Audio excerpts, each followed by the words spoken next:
Chapter 313. 294 Inexorable storm. With the help of the Pot's navy, Fawkes tore up the contract and counterattacked the Cabados alliance, achieving a series of victories. He achieved an unparalleled and brilliant achievement. He was the symbol of victory and success. No matter how many battles there were in this world, it was all a Vanity Fair for him to build his achievements. The Cabados alliance retreated under Fawkes' counterattack. The nobles did not want to lose the hegemony that they had gained. They were also inspired by Fawkes' various means, so they sent people to negotiate with the Pot's empire. As long as the Pot's empire gave up supporting the Euron alliance and supported the Cabados alliance, they promised to give the Pot's empire more benefits. At this point, the two hostile groups were simply competing to see who was stronger. The Pot's forces, who had been expelled from the Heaton Peninsula by the Heaton people, were now invited back by the Heaton people themselves. Moreover, the Pot's empire also had good cards to play. Therefore, the Pot's empire made more requests to the Euron alliance. They even wanted them to admit that they had ceded many city-states on the Heaton Peninsula to the Pot's empire. Otherwise, they would support the Cabados alliance. At this time, the Euron people were finally angry and were ready to use the citizens' assembly to exile Fawkes. Fawkes fled when he heard the news, but this politician had no ambition and did not stop there. He went directly to the Pot's empire to discuss the conditions. Fawkes told the Pot's people that he had a way to lead the Pot's army back to the Heaton Peninsula. As long as he was appointed as the king of all Heaton, he could achieve the wish that Darius had failed to achieve. If the Pot's people really listened to his bewitchment, the situation might have been different. However, the Pot's people killed Fawkes, and the life of this ambitious person ended there. The development of the situation had made the Pot's people no longer need a king of Heaton. The Euron alliance and the Cabados alliance had been greatly weakened and were asking for help from the Pot's. The Pot's could control all of Heaton. It was under this background that Zeus came to the vineyard to find Ammon. The father of the gods of Olympus was angry. He wanted to punish Ammon and truly unify Heaton before completely defeating the Pot's. But what would Ammon do? After Zeus left, Ammon still stayed in Aesop's farm to do the work of a farmer, as if nothing had changed. Hermes was extremely anxious. He stared at the vineyard every day and thought to himself, when will this god leave? When the grapes were made into wine and the wine was stored in the cellar, Ammon brought Medanzo to bid farewell to Aesop. He said to Aesop, "Old friend, I have to go. You have returned to your homeland and are very happy here. Call to me and I will hear your voice. Your God is still with you and waiting for you in heaven." Aesop enjoyed his remaining years in the city of Mygilai with his cousin and 3 nephews. He even made some wise friends. It was the life in his homeland that this old man was looking for, and his days were very comfortable. Ammon also knew that Aesop's life was coming to an end. The next time they met, it would be in heaven. Medanzo left with Ammon and headed north out of the city of Mygilai. On the way, he asked curiously, "Aren't we going to the Garden of Eden or the Kingdom of Heaven? I heard that Link has just passed the test and has become an angel in the Kingdom of Heaven. He even talked to me in the Kingdom of Heaven 2 days ago, showing off that he is ahead of me." Ammon replied, "Medanzo, you are on the road. Achievements are not for show, but for your own verification. You are still the leader of my disciples and the leader of the angels in the future. The reason why I brought you with me is that you need experience. Do you still remember the story of the vineyard? I pay the workers who enter the vineyard in the morning the same wages as those who enter the vineyard in the afternoon. For the Kingdom of Heaven, those who come later and those who arrive first get the same amount." Medanzo suddenly realized and said, "Oh, so you did that for me to see." Ammon smiled and said, "I did it for everyone to see, of course, including you. People can get the inspiration they need from it." Medanzo blinked and said, "My God, where are we going now? And what are we going to do?" Ammon replied, "From now on until we leave the Heaton Peninsula, you have to call me Ammon in any public occasion. We are going to escort someone, an elder I have respected since I was a child, named Aristotle." Why did Aristotle come to Mygilai? He was just passing by. As the envoy of the Kingdom of Macedonia, Aristotle had just gone to Euron not long ago and represented the Kingdom of Macedonia to conclude an alliance with Euron. On the surface, the content of the alliance seemed to be an alliance between the Kingdom of Macedonia and the city of Euron to jointly resist Pots. But in fact, this was a covenant in which Euron surrendered to Macedonia. The so-called alliance was dominated by Macedonia, and the Kingdom of Macedonia had the right to issue the oracle. In the past, Euron had signed agreements with other states as the leader of the alliance, but this time, it had become a subservient party. For Macedonia to be able to achieve such diplomatic results, Aristotle, the plenipotentiary envoy sent by King Philip II, could not go unnoticed. Aristotle was originally a nobleman from the city of Euron, and his teacher was the famous sage Plato. Later, he was hired by the King of Macedonia, Philip II, to be a court teacher in the palace. This time, he was sent to the city of Euron to discuss the matters of the alliance. When Aristotle returned to Euron, he not only communicated with the nobles in the city, but also preached to the people in the square and in the shrine. He denounced what Fox had done and told the people that the current Heaton city-states were facing a great crisis. The people of Heaton had once united to repel the army of Pots, but they did not know how to properly enjoy the fruits of victory. Euron and Gabados fought for hegemony. Under the incitement of the ambitious Fox, both sides had successively colluded with the forces of Pots in an attempt to strengthen their own power, and did not hesitate to betray the interests of the entire Union Kingdom of Heaton. The enemies who had been defeated were invited back by the people of their own accord. The goal that Darius Iron Hooves could not achieve was achieved by the people of Heaton themselves. Aristotle summoned all the city-states of Heaton to unite, and not to betray the interests of everyone for the ambition of one city-state. Only in this way could real strength and prosperity be achieved. The unity began with the alliance between Macedonia and Euron. The Kingdom of Macedonia wanted to retaliate against the invasion of the Pots, and also punish those traitors who colluded with foreign enemies. What Aristotle said was the truth. It was the city of Euron that first colluded with the Pots, and later, the city of Gabados also colluded with Pots. The city of Euron was almost unable to breathe under the powerful offensive of Gabados. They also hoped to be able to get help from the increasingly powerful Kingdom of Macedonia in the north, expel the forces of the Pots, and defeat Gabados to restore their former prosperity and power. However, the help did not come without a price. The purpose of Macedonia was to unite the city-states of Heaton to end the civil war and expel the forces of Pots, not to support Euron to become the overlord again. The city of Euron was bound to be controlled by Macedonia, so the people of Euron were divided into two groups, respectively belonging to the groups that supported and opposed Macedonia, and they could not agree on the decisions of the city. Aristotle's speech moved many people, and finally, the citizens of the city made a decision and signed the covenant.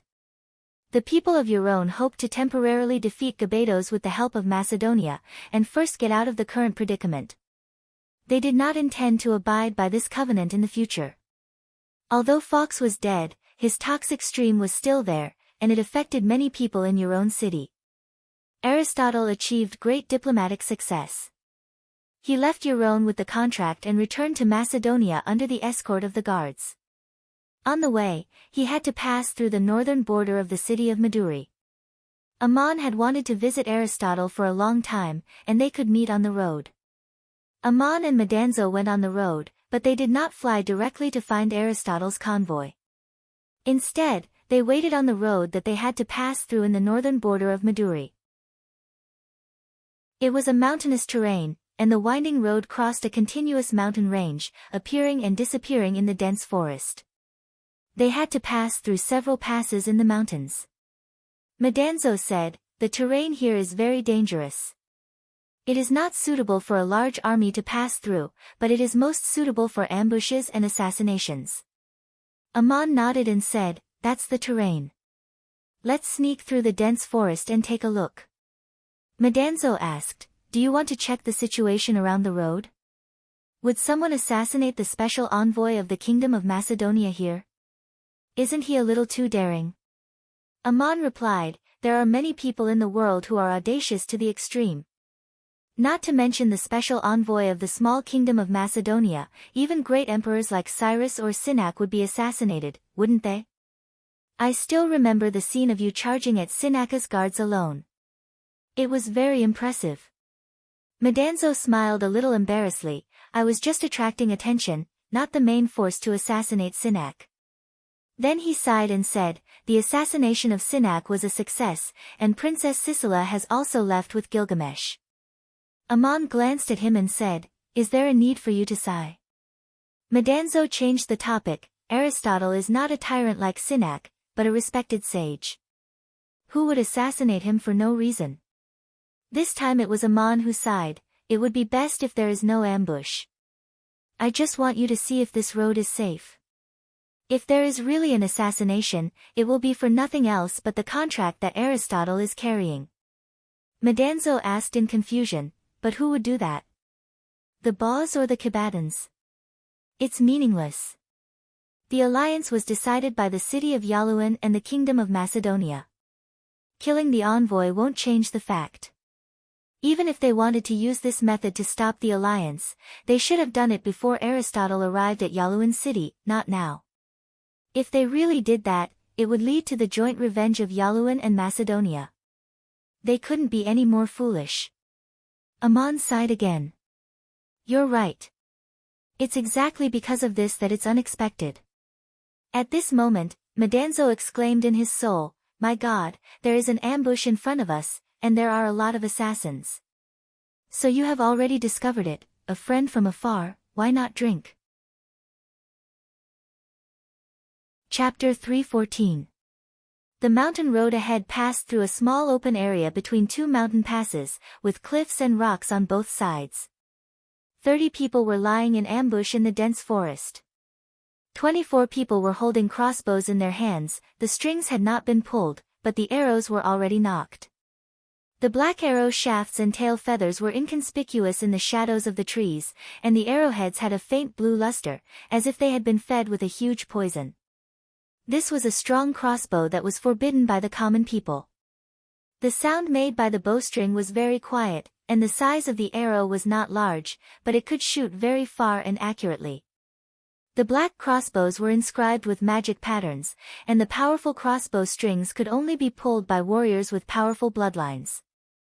24 crossbowmen were lying in ambush on both sides of the mountain road, 12 people on each side. Looking from the side of the dense forest where Medanzo and Aman were, there was a person lying in ambush on the high ground opposite the road, holding a staff in his hand to survey the whole situation. The faint aura he exuded was that of a supreme mage. Among the crossbowmen, there was also a warrior with a sword lurking silently there. The invisible power they possessed was actually that of a supreme warrior. There were also 3 priests among the assassins, 2 on this side of the road and 1 on the opposite side. Medanzo took a deep breath and said, all magic crossbows, 2 complete squads in ambush, a supreme mage in command, and 2 supreme warriors on the outside. What kind of formation is this? Even if I found them, it would be impossible to quietly subdue all these assassins.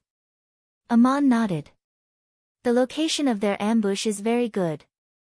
On both sides of the road, they can monitor the situation on the opposite side. There is a supreme mage in the middle on guard, 2 supreme warriors to protect and coordinate with each other, and 3 priests to form a detection array.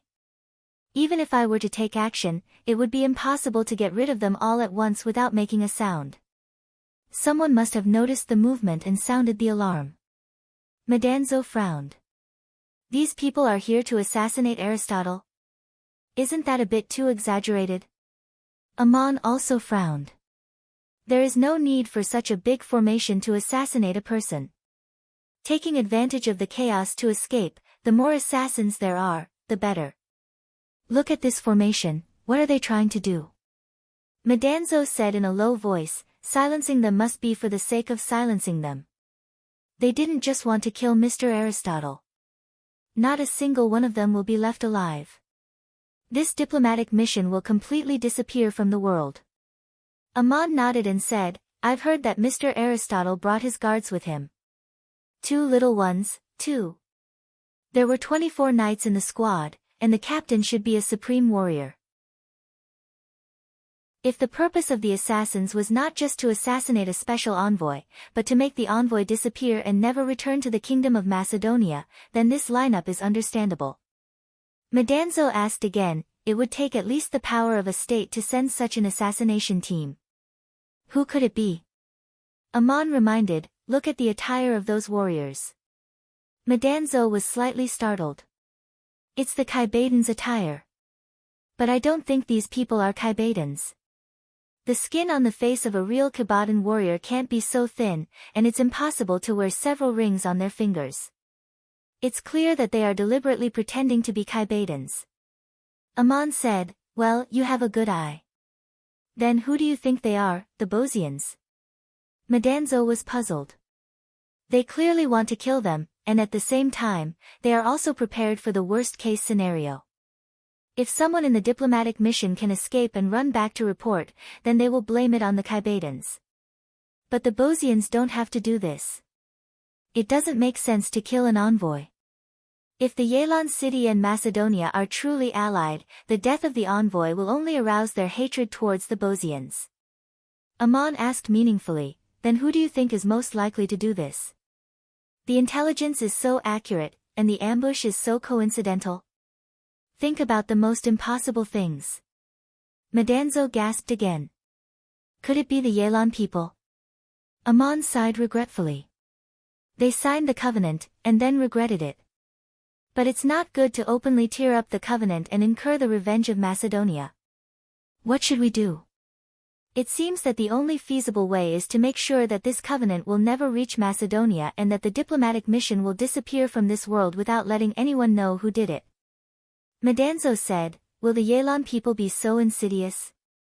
Amon said, whether this is the case or not, everything will be clear after we capture these assassins and interrogate them. Madanzo quietly pulled out the key of fate. Do we do it now? Amon shook his head and said, don't worry. You are also a general on the battlefield. Let me ask you, under what circumstances can we subdue all of them silently? It's not easy to make a move with this kind of mutual vigilance formation. Although they can't be our opponents, if we choose the wrong time, they will make a mess of this place. They haven't assassinated them yet, so if we make a move now, it will be equivalent to us launching a sneak attack. Madanzo thought for a moment and said, no matter what the situation is, we have to choose the best time for ourselves. Then the best chance is when Aristotle's convoy enters the ambush and they just happen to make a move. We can make a move at the same time. Amon nodded and said, it's settled then. I'll be responsible for the 15 people, including the Supreme Mage, and the 15 people here will be left to you. Once you make a move, don't give them a chance to fight back. Otherwise, the crossbows in the hands of the warriors will be very troublesome, and shooting indiscriminately may cause accidental injuries. As for Mr. Aristotle's safety, I'll be responsible for it. Aristotle's convoy entered the mountains. There were 3 carriages in total, and all the important supplies carried by the envoy were placed in the carriages, accompanied by the envoy's servants. There were 2 squads of 24 knights escorting the convoy. The guard captain, Eisen, was a supreme warrior. He should have been sitting in the first carriage, but after entering the mountains, he rode next to the second carriage. Aristotle was sitting in this carriage. After passing through a pass, there were 2 towering mountains in front of them, and there was another pass. This was a small open area with deep mountains and lush forests on both sides. Eisen suddenly heard Aristotle's voice. The terrain here is dangerous, and it's a good place for an ambush. The cavalry can't see what's going on in the dense forest, and they can't rush in on their horses, but the assassins can ambush in the forest and shoot arrows. Tell everyone to be on guard and pick up their shields. At Eisen's order, the accompanying knights put on their helmets and picked up their shields.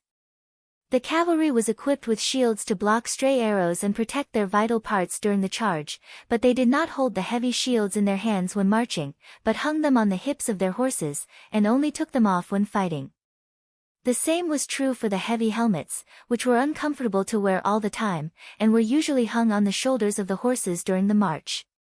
The guards were on guard, and Eisen asked with some confusion, "My lord, do you think someone will dare to assassinate us?" We have already made an alliance with the Euron people, and it doesn't make much sense to make trouble now, does it? Aristotle replied unhurriedly, it's never wrong to be cautious. Although I called on the Euron assembly to pass a resolution to form an alliance, it was also because many people couldn't answer my questions in public about their collusion with the Boz people, so I had to make such a decision. But I can see that those who are really in power in the city of Euron are not willing to give in to Macedonia. As soon as I leave, some people will go back on their word. And I have also heard that the emissaries of the Boz people will arrive in Euron after I leave, which may put new pressure on the Euron people to change their minds. Eisen was taken aback and said, does Euron want to tear up the alliance? That's too fast. Aristotle sighed, they don't need to tear up the alliance. They just need to pretend that this alliance has never been signed, and let the whereabouts of our diplomatic mission be unknown. This is only the worst speculation, and the possibility of it happening is very small, but we can't take it lightly either. Before his voice trailed off, birds in the forest on the left side were startled, and suddenly a murderous intent filled the air. 12 black crossbow bolts were shot out with a sharp whistling sound. Fortunately, the knights were on guard with their shields in hand. The momentum of the crossbow bolts was amazing, and even cracks appeared on the shields, and some of the knights fell off their horses. Some of the knights tried to dodge, but the horses were hit by the bolts and fell down. The guards were in a mess in an instant. The attack did not only happen on the left side of the procession, but the chaos was only a cover. 12 arrows were shot out from the forest on the right side at the same time, silent and as if wrapped in translucent light, they arrived in the blink of an eye. It was clear that there was a supreme mage casting magic to coordinate with them. The 12 arrows were shot at the carriage in the middle of the procession. Eisen beside the carriage and Aristotle in the carriage were the targets of the attacks. The supreme warrior Eisen was also caught off guard. With a loud shout, he drew his sword and swung it out. He could only block 4 arrows that were attacking him, and 1 arrow was shot at his horse. The other 7 arrows that were shot at the carriage were too late to block. At this moment, there was a sudden buzzing sound, and a light blue shield appeared out of thin air. It protected the carriage and Eisen outside. The crossbow bolts shot into the blue light, making a crisp sound as if they were breaking through a layer of ice. The magic shield was broken, but the arrows had slowed down. Eisen's sword glowed with a gust of wind, and all 12 arrows were shot down. He was already in a cold sweat, and he whispered, "Thank you for your help, my lord. Your magic is so brilliant." Then he shouted to the guards, "Dismount and get into formation, raise your shields and shrink the formation, it's more important to protect the lord." In this dense mountain forest, there was no advantage in riding a horse. The guards dismounted one after another and raised their shields around Aristotle's carriage, holding their weapons as if they were facing a great enemy. Judging from the round of crossbow bolts just now, the assassin they met was not an ordinary assassin. Next, there would definitely be a thunderous attack. No one knew how many enemies were lurking around. However, something strange happened again. The assassins only shot the first round of crossbow bolts, and then there was silence, missing the best opportunity to attack. They waited for Aristotle's guards to dismount and set up a defensive formation, and did not attack again. Crossbow bolts like that could be fired quickly and continuously. When the knights were in a chaotic formation, the continuous arrows were more threatening and could definitely cause a lot of casualties. Not to mention that there was a supreme mage to cover and cooperate with them, so why was there no movement? Eisen held his sword nervously and said to himself, "What's going on?" A man flew out of the dense forest, and the guards were about to launch a counterattack, but then they saw the man fall to the ground with his claws and fangs, and then he stopped moving. It seemed that he had been knocked unconscious and thrown out. Then, people were also thrown out of the dense forest on the other side, one after another, neatly arranged on the road. When the last person was thrown out, he was still holding his staff in his hand. Eisen cried out, "That's the high priest of Euron, Merlin." "Lord Aristotle, you guessed it right, the Euron people really want to assassinate us." "But, who? Which expert helped us?" Aristotle had already lifted the curtain and stepped out of the carriage. He bowed to the front and said, "May I know which god blessed me, an unfortunate mortal?" At this time, someone smiled and said, "My two old friends were passing by and happened to see an assassin lurking on the side of the road, so we helped you take him down. You didn't lose anyone, it's a blessing in disguise." With the sound of snorting, Aman came out of the dense forest on the right side, and Madanzo also came out from the left side, following behind him. Eisen was stunned, he did not know these two. Aristotle also looked surprised, but after a moment, he returned to normal. He separated the guards and went forward to salute, "So it's you." When Aman was only 14 years old, Aristotle had seen him in the town of Duk. Later, when Aman became General Igut and was stationed in the Kenmit defensive line, Aristotle was also in the army. Now the sage had gray hair on his temples, while Aman was still in his early 20s. Madanzo's appearance had not changed much compared to the past, so Aristotle could recognize him at a glance. Aristotle knew very well that the person standing in front of him was a god, and it was the god that the people of Igut believed in. But at this time and place, he did not know how to address him. Aman rushed forward and held Aristotle's arm, saying, "Sir, you don't have to salute me. It has always been my wish to have the opportunity to repay you. You are also one of the most respected elders in my life." At the same time, he said in his soul, "You don't have to think of me as a god. I am the retired General Igut, a child who grew up in the town of Duk. My name is still Aman." There was no need for Aman to remind him anything, Aristotle already understood what he meant. At this time, Eisen came over and said, "Lord Aristotle, do you know these two heroes?" Aristotle turned around and explained, "His name is Aman, a friend I made when I was traveling in the continent. I also watched him grow up.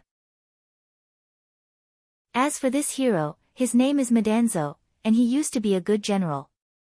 They came to the Yaluan Peninsula to travel, and they wanted to visit me, but they happened to encounter this Aman." This young man seemed to have the same name as the god of Igut. But the name of Madanzo, the supreme warrior of Macedonia, Eisen had never heard of it. Eisen also came forward and bowed to express his gratitude. At the same time, he was shocked. Every great achiever in the world was arrogant, because they had magic that ordinary people could not imagine. But in front of Aman and Madanzo, Eisen could not be proud. The two of them actually killed so many powerful assassins in such a short time. Their means were too amazing. Before Aman and Aristotle gave any orders, Eisen stood aside obediently, and the other guards naturally did not dare to make any noise. Aman, however, asked Aristotle in a sincere tone, "We have known each other for a long time. When I was 14, you saved me. At that time, I was still a child who knew nothing. After I achieved great success, I also met you. But until you used magic, I never knew that your magic was so brilliant. Just now, you did not even use your staff. How did you do it?" Aristotle stretched out a hand and spread his fingers. In his palm was a blue aquaticore. He smiled at Aman and said, "Although I did not use my staff, I held this parangan in my hand and used it as a medium to cast water magic. Do you remember? He is the gift you gave me in Cape States." Before the assassins made their move, Aman did not make a move to alarm them. When the arrows were shot, Aman used a very clever air element disturbance spell to slow down the speed and power of the arrows in the air. Otherwise, those magic arrows would have caused casualties. When Aristotle's carriage was under heavy attack, Aman was ready to stop the arrows, but Aristotle, who was sitting in the carriage, had already used a blue magic shield to help the supreme warrior Eisen block the arrows. This was beyond Aman's expectation. It was not until this moment that he realized that Aristotle was also a brilliant magic master. Judging from the way he held the parangan in his hand and instantaneously cast magic, he must have achieved at least the 8th level. Aman looked at the blue aquaticore and said, "If someone told me that you are also a supreme mage and I have never met you, I would not be surprised at all. But we have known you for many years, and we have never noticed that you are capable of magic. Your achievements have even escaped my eyes." This is a situation I have never encountered before. I would like to ask for your advice. Ammon, as the Lord of Heaven and one of the most accomplished gods on the continent, actually wanted to ask a mortal for advice. This was not modesty, but a genuine request. He had encountered a situation he had never encountered before. No supreme mage in the world could escape Ammon's eyes. Even if he could not tell how powerful the person was, he could at least detect traces of the person's aura. But he had never noticed that Aristotle was capable of magic, not to mention that he was such a brilliant supreme mage. The assassin in front of him had become a trivial matter. This unexpected discovery was something Ammon had to figure out. Aristotle frowned slightly, but he still replied with a smile, "You have never noticed that I am a great achiever. There may be 2 reasons. First, it's because you respect me and won't use your detection magic to spy on me. Second, it's because I've forgotten." Medanzo interrupted curiously, "What, you have forgotten? What do you mean?" Aristotle explained, "Although I have that magical power, it is not what I seek. I only regard myself as a person who spreads ideas and never use magic to prove anything. I will not use it when it is not necessary, and I do not regard myself as a mage at all." Chapter 3:15. Hearing Aristotle's words, Ammon could not help but think of Thales, the sage of Mygillai. Thales preached and imparted all kinds of knowledge to the people in the square all day long, but everyone laughed at him and said that his knowledge was useless to the merchants of Mygillai. As a result, Thales borrowed a sum of capital from Aesop to start a business, made a lot of money, and then went on to preach and impart all kinds of knowledge. Thales only did business to prove one thing, and that was that the knowledge he passed on was not useless to the merchants, but that was not what he wanted. Thales had proved that he was an excellent merchant, but he was not a merchant.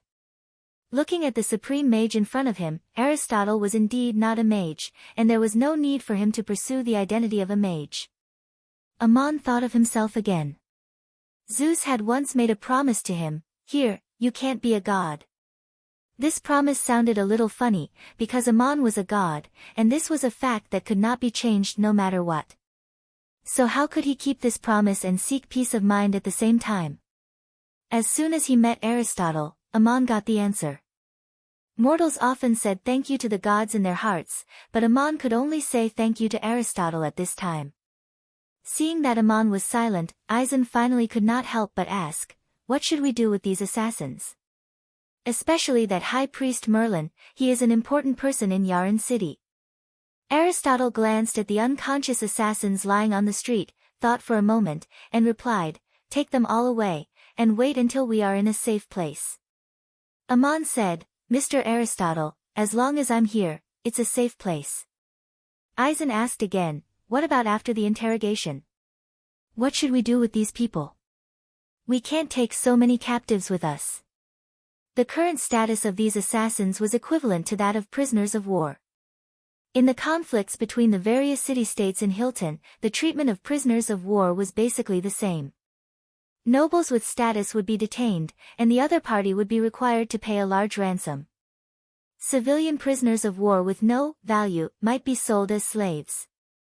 Sometimes, they would be executed or released. Since these people were captured by Ammon, they were Ammon's spoils of war, so he had to seek Ammon's opinion on how to deal with them. Aristotle continued, "This batch of assassins is very important to the Hilton kingdom. If possible, I want to bring all of them back. Ammon, Medanzo, if you want a ransom, the kingdom of Hilton can pay. Please let me take him away." Ammon waved his hand. "Do as you please. I don't need any ransom. From now on, they are your captives." Aizen frowned and said, "It's such a long journey, how are we going to escort these assassins back? These people are here to silence them. If the news gets out, I'm afraid there will be people who will kill these assassins along the way to silence them."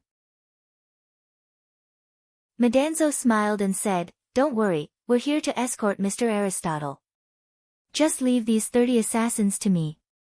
I promise they'll be on their way obediently. You don't have to worry." Aristotle instructed the guards, disarm these assassins first. Search them for anything extra on their bodies. They'll be your spoils of war. They set up an ambush deep in the mountains, so they couldn't have come on foot. The horses must be hidden somewhere nearby. We've lost some war horses. Search those horses too. Hearing that they could take advantage of the situation, the guards happily searched the assassins' bodies. Some even went to look for the horses hidden in the mountains. Thanks to the generosity of Lord Ammon and Lord Aristotle, everyone had made a small fortune. Not to mention the other things, just the weapons carried by the assassins were worth a lot of money. At this time, a supreme warrior had already woken up. His body was sore and limp and he couldn't move. When he found a guard fumbling in his arms, he blushed and shouted angrily, "I'm the supreme warrior of Yaluan City, Moira. You can't be so rude. Even if I'm a captive, I still demand the courtesy of a captive." Madanzo stepped forward and kicked him lightly. He sneered, "Courtesy? Why didn't you mention courtesy when you were lying in ambush to silence us? What's so great about being a supreme warrior? Don't show off here, just lie down." Sure enough, the guards found dozens of horses hidden in the nearby mountains. Madanzo woke up the assassins. Not only did he use magic to restrict their strength, but he also tied their hands behind their backs and made them walk behind the convoy. Madanzo rode a horse to escort them, while Ammon and Aristotle rode in the same carriage. Only then did Aizen realize that there was not only one supreme mage in the team of assassins, but also two supreme warriors. He couldn't help but feel even more afraid. Fortunately, Ammon and Madanzo took action. Otherwise, the consequences would have been unimaginable. Such a team looked really strange. That afternoon, they walked out of the mountains and came to a town, attracting the attention of the local residents. Madanzo tied the hands of the assassins behind their backs and tied them together with ropes. Aristotle didn't stop him. Ammon guessed the intention of the sage, so he quietly gave a few instructions to Madanzo. When had the high priest of Yaluan City, Merlin, ever suffered such humiliation? His hands were tied behind his back and tied with ropes. He walked in the streets with a group of captives and was watched by the onlookers. There were even children who spat and threw stones at him, as if they were watching a monkey show. The officials in the town were shocked to learn that the Kingdom of Macedonia's diplomatic mission had been attacked in the mountains. They were relieved to learn that there were no casualties, but then they began to worry because someone recognized Merlin and the other two supreme warriors. That night, when they were resting in the hostel, local officials came to express their condolences and apologies. They said that the special envoy had encountered gangsters here and that it was the fault of poor public security management. They hoped that the special envoy would hand over the gangsters to the local magistrate for severe punishment. Aizen received the group of people and shook his head. "They are not gangsters, but assassins. They are now our captives, and we will take them back to the Kingdom of Macedonia for punishment." The local official added, "We are willing to pay whatever ransom Lord Aristotle and Lord Aizen demands." But Aizen, at the behest of Aristotle, refused this request. The redemption of the prisoners would have to wait until the mission had returned to Macedonia, and the Migilai magistrates did not have to interfere in the matter. The officials in the town had no choice but to send someone to Yaluan City overnight to report the news. The next day, Aristotle's convoy continued to set off, leaving the territory of Migilai and entering the city of Olympios. In the city of Olympios, the 30 assassins were still tied in 2 strings and followed the convoy. Almost all the people in the city looked at them. Merlin and the 2 supreme warriors were, of course, recognized again. So the same thing happened again. Some people asked Aristotle to ransom the prisoners of war, and some people asked Aristotle to hand over the assassins to the local magistrate for severe punishment. However, Aristotle refused for the same reason. Along the way, Aristotle did not ask the identity of the assassins, nor did he interrogate anyone. The captives were also frightened and confused. They did not know what Lord Aristotle meant and what kind of fate awaited them. In particular, the 3 arrogant great achievers felt that such torture was worse than death. Along the way, They asked several times to be interrogated, but Madanzo ignored them. They were assassins who assassinated the Macedonian diplomatic mission. Even if someone wanted to rescue them or silence them, it was not appropriate to do so openly. They could only set up an ambush in a hidden place. When the convoy left the border of Olympios, they encountered another group of assassins in the mountains. The target of the assassins was not Aristotle's convoy, but the group of captives following behind the convoy who had no ability to resist. As a result, when the convoy walked out of the forest, the 30 captives escorted by Madanzo became 90. They walked on the road in a grandiose manner. Further north, they entered the territory controlled by the Kingdom of Macedonia. The second group of assassins was also urgently sent by the city of Yalon, but they were also taken down by Amon and Madanzo.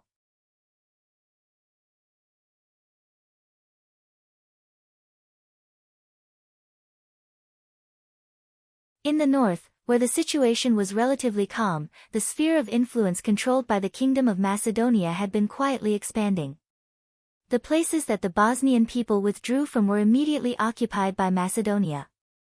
By the time Yalon and Gabados, who were trapped in the quagmire of civil war, were greatly weakened, the Kingdom of Macedonia had become the most powerful force in the north of the Heaton Peninsula. With the expansion of the territory and the growing strength of the state, the Kingdom of Macedonia ushered in a golden period of development. Philip II specially invited the famous sage Aristotle to be the court teacher, to teach his young son Alexander. When the ambitious fox instigated the scuffle between Yalon and Gabados developed into an uncontrollable situation, and the Bosnian forces made a comeback, Philip II finally decided to pacify the south of the Heaton Peninsula.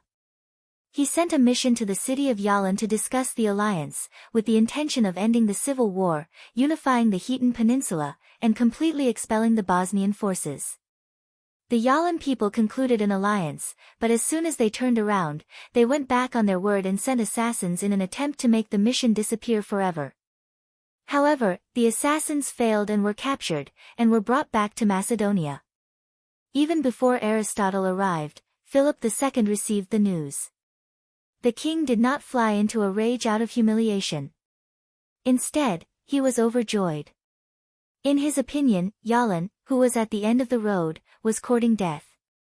Originally, he had only established an alliance according to the traditional customs between the states of the Heaton Peninsula, but the treacherous behavior of the city of Yalon gave him an excuse to completely unify the peninsula. Aristotle was able to capture the assassins alive and bring them back to Macedonia as living evidence, which was simply wonderful.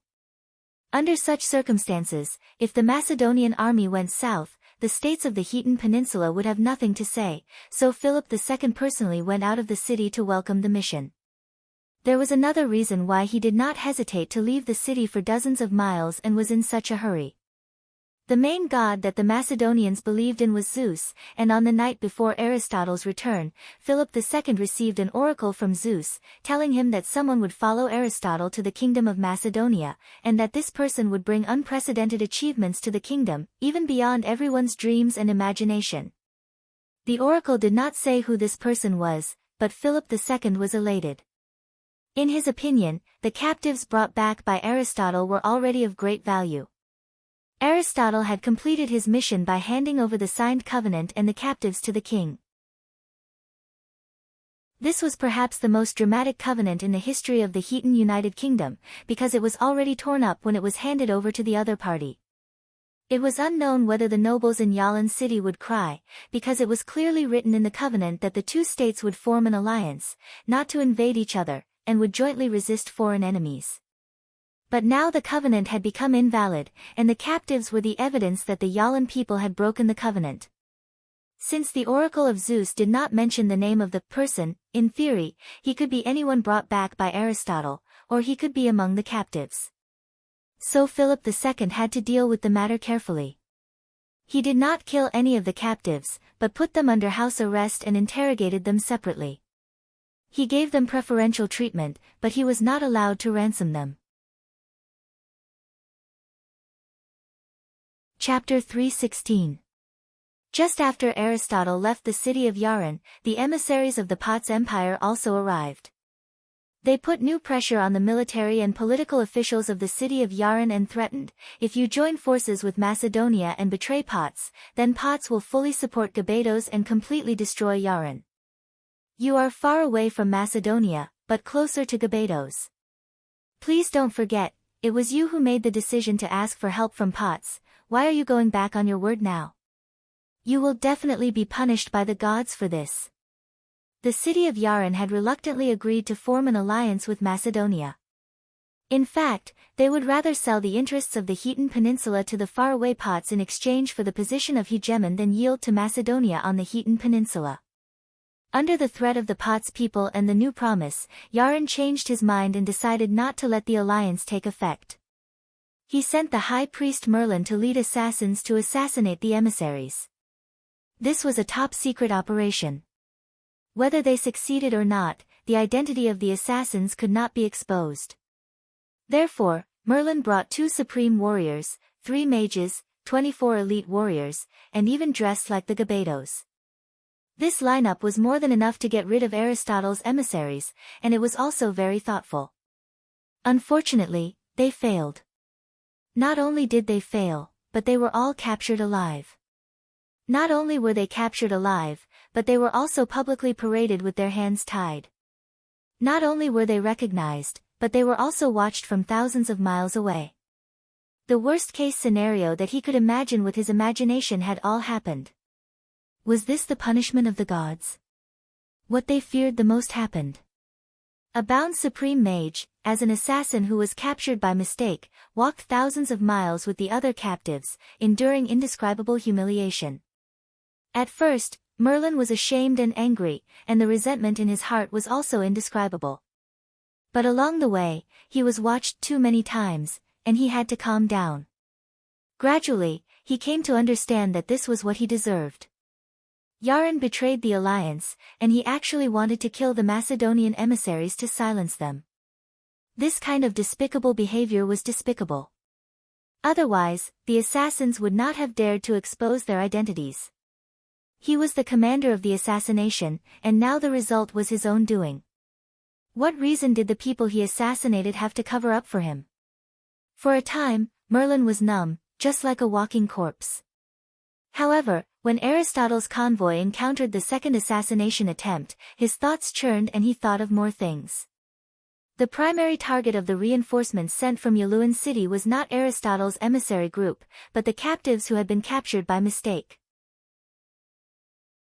The great warrior Moira scolded the commander of the second batch of assassins for being scolded by Madanzo.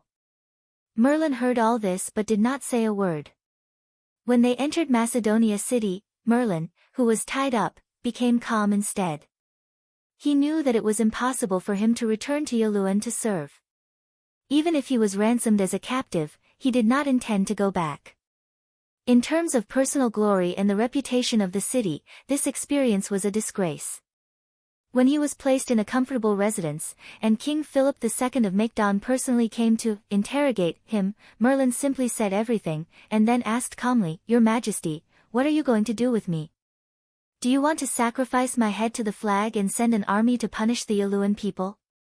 Philip II replied, "The city of Yaluan is self-destructing, and the entire Hetan Peninsula, including the Yaluan people, needs to be saved by the gods. From the moment you were captured, your personal mission has ended. From the moment you were assassinated by the second batch of assassins, you have been abandoned by Yaluan. The gods have given you a chance to choose again. May I ask if you are willing to be loyal to Macedonia? I will not kill you. If you refuse my request, I will let you go." Merlin only thought about it for a few breaths, then he got up and bowed, swearing allegiance to Macedonia. In addition to him, the great warrior Moira and the others also submitted to Macedonia because of their own considerations. They had suffered all kinds of humiliation along the way. As long as they were still alive and did not want to give up, they must wash away their shame through achievements and glory. Philip II gave them the best advice. "I can ask you not to attack Yaluan, but to deal with the Baz people on the battlefield in the future." Philip II was willing to patiently subdue these captives, on the one hand, to show the ambition and generosity of a monarch, and on the other hand, of course, it was related to the oracle of Zeus. The oracle did not say who the person who was very important to the kingdom of Macedonia was, so Philip II had to deal with it carefully. After dealing with the captives, Philip II carefully asked Izen, the captain of the diplomatic missions guards, about what had happened along the way. He was very interested in the matter of Aman and Madanzo, and asked his aides to investigate. The results deeply shocked him. The information that a kingdom's intelligence system could understand was, of course, far beyond what an individual person usually saw and heard. When Philip II saw all kinds of information mentioned by his aides, he already knew who Aman was, but he could not believe that Aristotle had actually brought back a god from a foreign country. Aman's identity was both special and embarrassing. He was not the god that the Hydonians believed in, but he had come to Macedonia as a friend and follower of Aristotle. This determined that Philip II could not pay respects to him as if he were a god, nor could he listen to him as if he were listening to the oracle. But Philip II, a noble king, had never seen a god with his own eyes. He was very eager to see Aman, but he did not know how to meet him. Philip II hesitated for several days, and finally summoned Aristotle into the palace to consult him in private. Aristotle smiled and asked, "Your Majesty, you can't receive him as you would a god, but you are afraid of being disrespectful and being blamed by the gods, is that right?" Philip II nodded and said, "Yes, he is not the god that I believe in, but he is a god after all." Aristotle asked again, "Your Majesty, do you know how we should get along with the gods, and how we should view them?"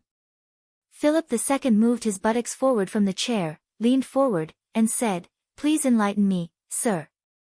Aristotle replied, "For the beliefs of man, God is a happy and perfect self-realization in pure thought, and the true God is an existence that transcends this world. The world that we can perceive is imperfect, there are all kinds of life and desires, imperfect thoughts and desires, and all living beings can more or less feel God." Philip II shook his head and said, "I'm sorry, sir, I don't understand." Aristotle smiled and said, "Then let's talk about Tongmang. He is a friend I knew in my early years, a child who grew up in the town of Duk, retired Supreme General Igut, and now a traveler in Macedonia. The person you will meet is him, and he is not perfect in this world. How he is depends on his purpose in coming to earth. If your Majesty wants to see him, it depends on your Majesty's purpose. You can do it in your own way, as long as it is reasonable." Philip II nodded and said, "Oh, I see, thank you very much, sir." The next day, Philip II ordered Aristotle to be rewarded and hosted a private banquet in the palace. At the same time, he also invited the two heroes who had helped the delegation on the way to attend the banquet. Philip II wanted to express the gratitude of the Kingdom of Macedonia in person. Aman and Madanzo followed Assyria to the palace, and Philip II finally met the gods. If Philip II did not know the identity of Aman, as a king, he would only sit there and wait for the eunuchs to inform him, but at this moment, he personally came to the door of the banquet hall. Aristotle walked over with Aman and Madanzo, and introduced the two heroes to the king. Aman also bowed to Philip II naturally. Philip II hurriedly stepped forward to stop them and said, "Two heroes, there is no need to be so polite. Today, I specially prepared a banquet to thank you."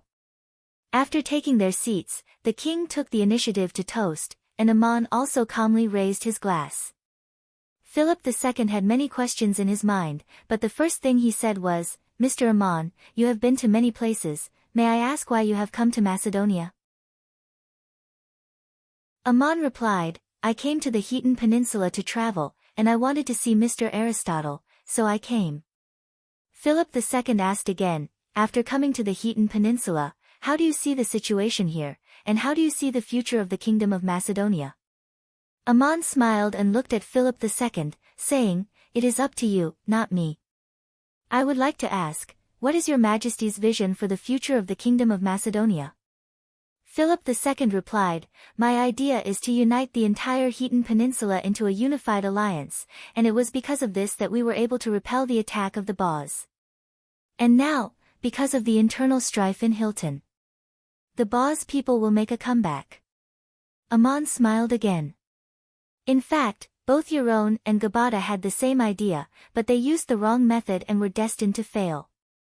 You have the hope of fulfilling your vow, but there are many enemies on this path, and if the day comes when your vow is fulfilled, you will find that it is not the end of your desire. Philip II sighed. Of course, a vow is not easy to fulfill, but no matter how many enemies there are, I will do my best. If that day really comes, then we can talk about other things. I am not a god and cannot understand more.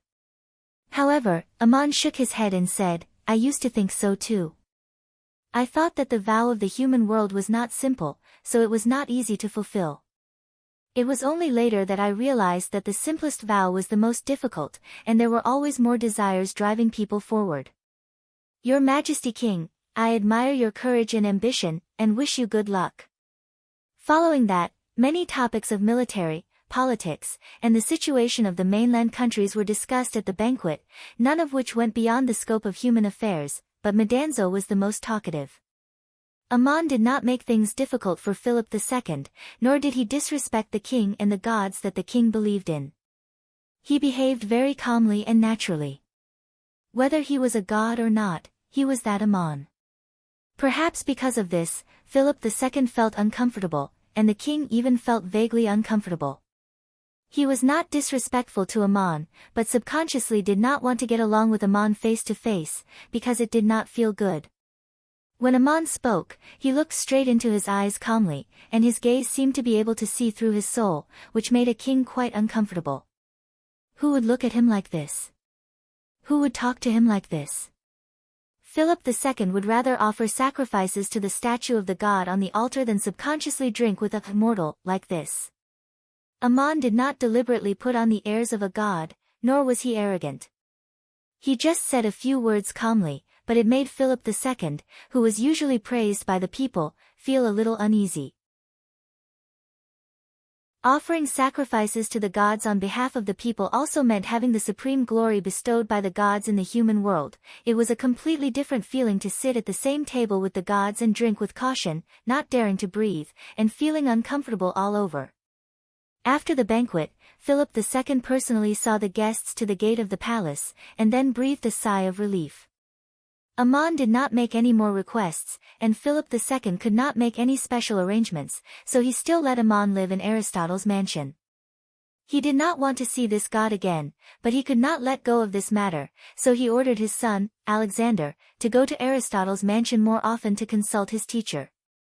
Aristotle was Alexander's court tutor, teaching him all kinds of knowledge. In the past, the location was, of course, in the palace, and the time was also convenient for Alexander. But now the situation had changed. Philip II specifically told his son to go to Aristotle's mansion every day to listen to his teachings, and also secretly told him the identity of Amon. It was not difficult to understand why Philip II would do this. After all, Amon was a god, with abilities that mortals did not have, and secrets that mortals did not know. Although Philip II did not believe in Amon, there was a god in Macedonia, so how could he not want his son to gain some benefits? As for what he could get from the god, it depended on Alexander's own luck. Aristotle was, of course, well aware of the king's narrow-mindedness, but he never pointed it out. From this day on, the location of Alexander's lessons was changed to Aristotle's mansion, and Alexander would come every day, sometimes to study, sometimes to greet his teacher. After Aristotle finished his lessons, he would let the prince play in the mansion as he pleased, and he could go find whoever he wanted. In Amon's view, Aristotle might be the best teacher for Khitan, and Philip II was indeed very insightful to be able to invite him. But Alexander's student did not think so. He was the son of Philip II, the future heir of the Kingdom of Macedonia, and he could have anything he wanted, and he could learn anything he wanted according to his interests. He was not a young miner in the town of Duk. Alexander was naturally active, and preferred martial arts to literature. In his eyes, Aristotle was more or less a pedantic old pedant. Out of respect for his teacher, the prince often bit the bullet to learn all kinds of knowledge, but only for the sake of completing his tasks. He only hoped that the lessons would end soon so that he could go riding and hunting, or gather the guards to practice military formations. Chapter 317. Alessandro was very curious about the unknown and liked to talk about military campaigns and battles. However, he was not like other children who only played around with guns and sticks. Instead, he seriously discussed all kinds of strategic issues, which suited his temperament very well. Amon lived in seclusion in Aristotle's mansion and did not have much contact with others, so it was not easy to meet him. However, Madanzo often talked with Alexander about everything under the sun. From the information that Philip II knew, Madanzo was also an extraordinary person, and might even be another god. The king also specifically told Alexander to respect Madanzo as he respected his teacher. It was not difficult for Alexander to do this. Madanzo was a person who liked to show off his power, and was usually cheerful and did not put on any airs. Alexander deliberately made friends with him, and the two got along well. Alexander was only 18 years old this year, but Madanzo saw the shadow of the young David in him. David Solomon was a disciple of Madanzo, and Madanzo liked the Duke Minor of his youth very much, but the current Lord of Talang disappointed him a little. David Solomon's ambition was to build a kingdom of the Talang people, and out of love for his disciple, Madanzo still hoped that David could achieve his wish. David demolished the temple of Ammonius and changed the main shrine of Talang to the shrine of Alor River. Although the gods did not care, they escorted Aesop out of Talang. David Solomon had achieved the 7th level of the power of origin, but his biggest vow now was to build a kingdom of Talang. His achievements in the power of origin in this life would probably end there, because he was pursuing another kind of achievement. When Madanzo saw Alexander, he thought of the young David Solomon again. He liked this child very much, perhaps out of some inexplicable mentality of compensation. Perhaps he felt some unspeakable regret that he did not bring David into the Garden of Eden, and did not help him realize his wish to build a kingdom. Alexander had been influenced by his father since he was a child, and his life wish was similar to that of David Solomon, but more ambitious. He wanted to conquer the unimaginable Potsdam Empire and avenge all the people of Hilton. Youths were the most imaginative when they were frivolous.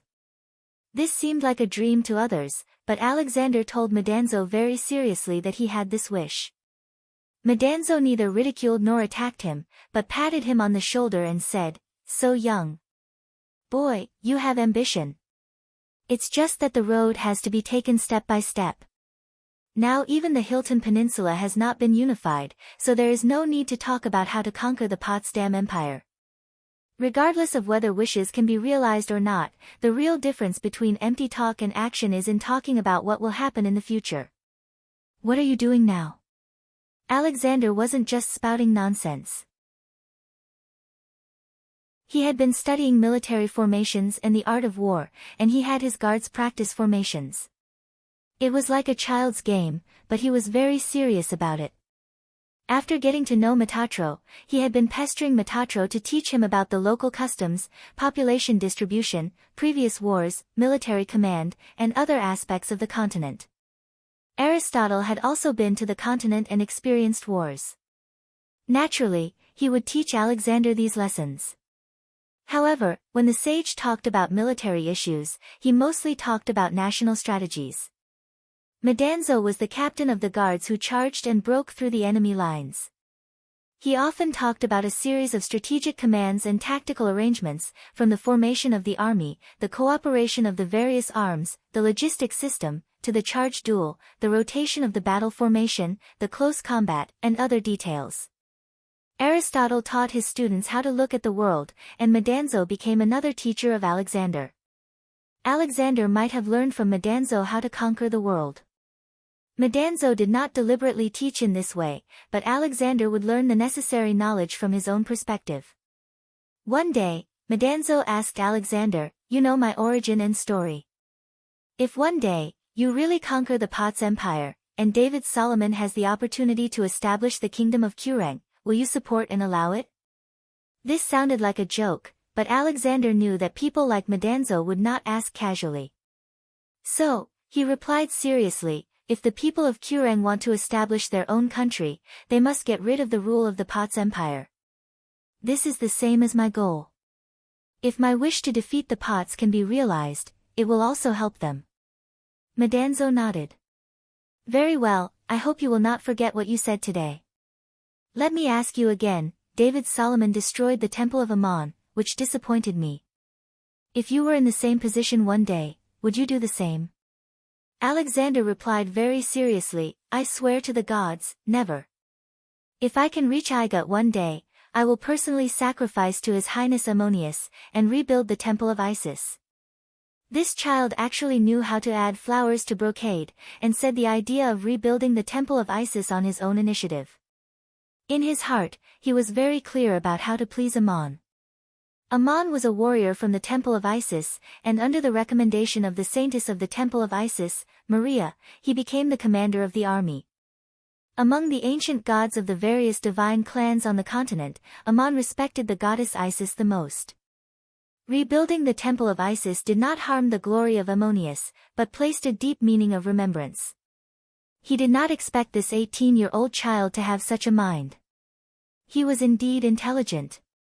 When Alexander replied, Medanzo faintly heard a cough in his soul, but he could not tell if it was from Zeus in the sky or Ammon in the human world. Medanzo patted Alexander's shoulder again. Let's go, don't just sit here and chat all day, take me to the barracks of Macedonia. A few days later, one morning, Ammon and Aristotle were talking in the study room, when Medanzo came in with Alexander. Alexander said excitedly, Mr. Ammon, Teacher Aristotle, I have something to show you. He ordered his guards to bring in a sand table model. The terrain of the sand table was an open field at the foot of the mountain, on which stood a formation of soldier dolls. At first glance, it looked like a bare grove. Ammon frowned and asked, What formation is this? Alexander replied, Infantry formation. Ammon said, These soldiers are standing very densely. Are they holding spears in their hands? According to the proportion of height, it is actually 20 feet. I have never seen such a tight battle formation, and such a difficult weapon to control. How did you think of it? Alexander said, It was Teacher Medanzo who helped me think of the idea.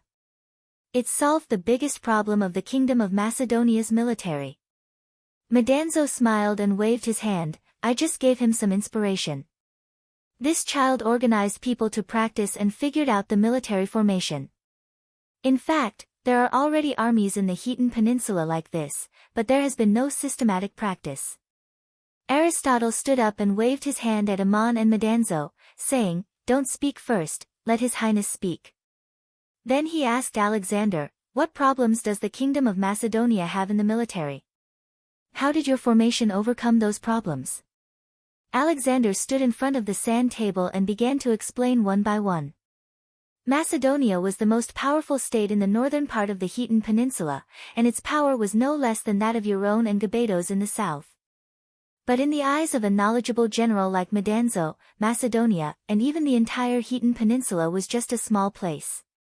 It could not be compared with the former Igut, Babylon, Hittite, Assyria, and other countries, not to mention the huge Potsdam Empire. The Khitan Peninsula was mountainous, and the Kingdom of Macedonia had a rare open plain, but more than half of the country was still mountainous. It was difficult to fight here with the chariot formation that was common in the battlefield of the continent. Because the scale of the city was relatively small, the number of heavy cavalry was also very small. Often, only wealthy nobles could afford the armor and weapons of knights. In war, it was usually a small number of cavalry and a large number of infantry to charge and kill each other. It was difficult to build and operate chariot formations here, and there were not many cavalry either.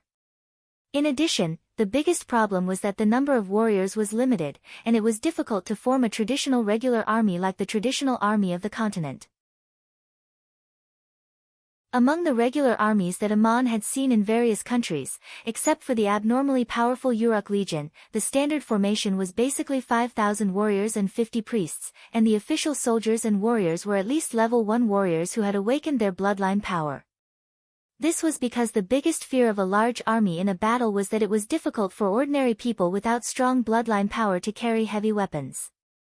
Even if they could carry it, it was difficult for them to advance with the battle formation and launch continuous attacks. For a country with a large population, it was not difficult to form a few regular armies. As for the combat effectiveness, it depended on the level of training and logistics. But this was difficult to achieve in the Khitan Peninsula. In the conflicts between the cities of the Khitan Peninsula, in addition to the citizens of the city who brought their own weapons, there were also many wandering mercenaries who fought in the war. Most of them were ordinary farmers, and although they were strong, they were not warriors. Therefore, the war between the cities of the Khitan Peninsula was a little chaotic. Only a city like Gabados, which was so abnormal that it was completely built by military means, could form a strong regular army. Among the official citizens of the city of Gabados, all adult men were warriors. If they did not awaken the power of their bloodline, they would be eliminated by cruel training before the age of 20. The warriors of Gabados could form a battle formation with strong combat effectiveness, but it was difficult for other cities to follow suit. The shields of the warriors of Gabados were very heavy, and they needed to be tied to the left arm with a belt to hold it flat. The spears they wore could be used in close combat or thrown. The ordinary warriors of the other states could not meet this requirement at all, so they were always at a disadvantage in a head-on confrontation with the warriors of Gabados. If they followed the conventional train of thought, with the expansion of Macedonia's sphere of influence and population growth, more and more people would try to practice martial arts, and the lucky ones would awaken the power of their bloodline and become warriors. Then, they would form an army and train them according to the traditional way of the continent, but who knew how long it would take, and there would be many difficulties. Under the inspiration of Madanzo, Alexander created a new type of battle formation, which emphasized on formation and coordination. The first change was the main weapon. It was no longer the traditional throwing spears, nor the battle axes, swords, and shields, but a spear that was 20 feet long. Madanzo was also a master of martial arts. He told Alexander that for ordinary warriors, learning to use swords and axes took a long time, but after simple training, almost everyone could master the most basic assassination techniques of the spear. Moreover, the cost of forging other weapons was relatively high, and large-scale equipment was very expensive. Wooden spears were relatively the cheapest. Alexander took this idea to the extreme, and designed a spear that was as tall as 3 people. Such a long spear was very difficult to control. To be able to freely wield it in a chaotic army, one had to be a warrior with astonishing strength. However, Alexander did not require the warriors to have this ability. Instead, he used a tight formation to attack. The techniques used in battle were relatively simple, and the more important thing was to organize and coordinate their strength. The tight formation could not be messed up when advancing. Madanzo helped Alexander make a spear that was about 20 feet long. When forming the formation, the spear tip pointed to the sky, and the spear butt rested on the ground. The position of the hand was just right for the battle. Such a spear had to be made as light as possible, but it had to be very flexible. The butt also had to have a counterweight so that the center of gravity was between the hand grip, so that it was easier to maintain balance when stabbing. When marching, the spear could be placed on the shoulder and pointed to the sky. When approaching the enemy, the first row of warriors would hold the spear horizontally, the second and third rows would point their spears diagonally forward, and the ranks at the back would follow at an equal distance. From the front, such a tight formation of spears looked like a hedgehog that had nowhere to bite. Even a strong warrior would not be able to display his strength in such a formation. If an army formation was formed in this way, it would solve 3 headaches at the same time. One was the source of soldiers. In addition to warriors, strong ordinary people could also be incorporated into the formation, greatly expanding the scale of the regular army. The second was financial. Its equipment was not expensive compared to other weapons, and it could be produced in large quantities in a short period of time. The third was the effective use of soldiers. It was difficult to build a large-scale chariot army on the Khitan Peninsula, so this battle formation made full use of the advantages of infantry. Why did Madanzo make the spears so long? The distance from the front of the soldiers was just longer than the length of a chariot. After Alexander finished his slightly proud introduction, Aristotle frowned and asked, "Well, your formation has indeed solved the biggest problem of the Kingdom of Macedonia.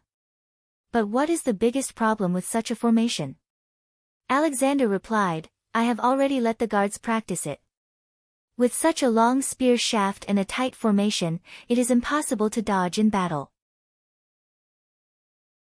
They can only advance, and the advancing line must not be messed up. This requires focused training. You have to make the orders and the steps uniform. If the soldiers at the front fall, the soldiers at the back must immediately replace them. If you violate the orders, you will be severely punished. Amon smiled faintly and said, "This is a problem of usual training. Formation is the simplest and most important training for a large army. In battle, this formation can only advance, and it is difficult to turn around. It is the same when marching. Leaving the state of battle and entering the state of marching, the commander will have to give at least 3 orders to change the direction of the formation. How fast you can complete it depends on your level of practice." Alexander nodded and said, "Yes, I let the guards line up in 16 rows, and it was done very well. But if you let ordinary soldiers form a large-scale battle formation, you will have to put in a lot of effort in training." Amon pointed to the sand table and asked, "In a state of engagement, this kind of battle formation is very strong at the front, but the flanks are very weak. This is not something that can be made up by training. If the enemy flanks from the rear, what do you plan to do?" Alexander replied, "It is precisely because there are not enough warriors and the number of cavalry is limited that I thought of letting strong ordinary people form a battle formation. In this way, the freed warriors can form supporting battle formations on the flanks and the rear, and the flanks can also be protected by cavalry." Amon pointed to the sand table again and said, "Such a dense spear battle formation has 2 fatal weaknesses. First, if you encounter a volley of archers, you won't even be able to dodge. Second, if the battle formation is intertwined, and the morale of the enemy is high, they will not retreat even at the cost of casualties. You can't fight in close combat with a spear, and what if the soldiers with blades and shields get in front of you?" Alexander revealed a look of hesitation and scratched the back of his head as he thought, "The range of the arrows is limited.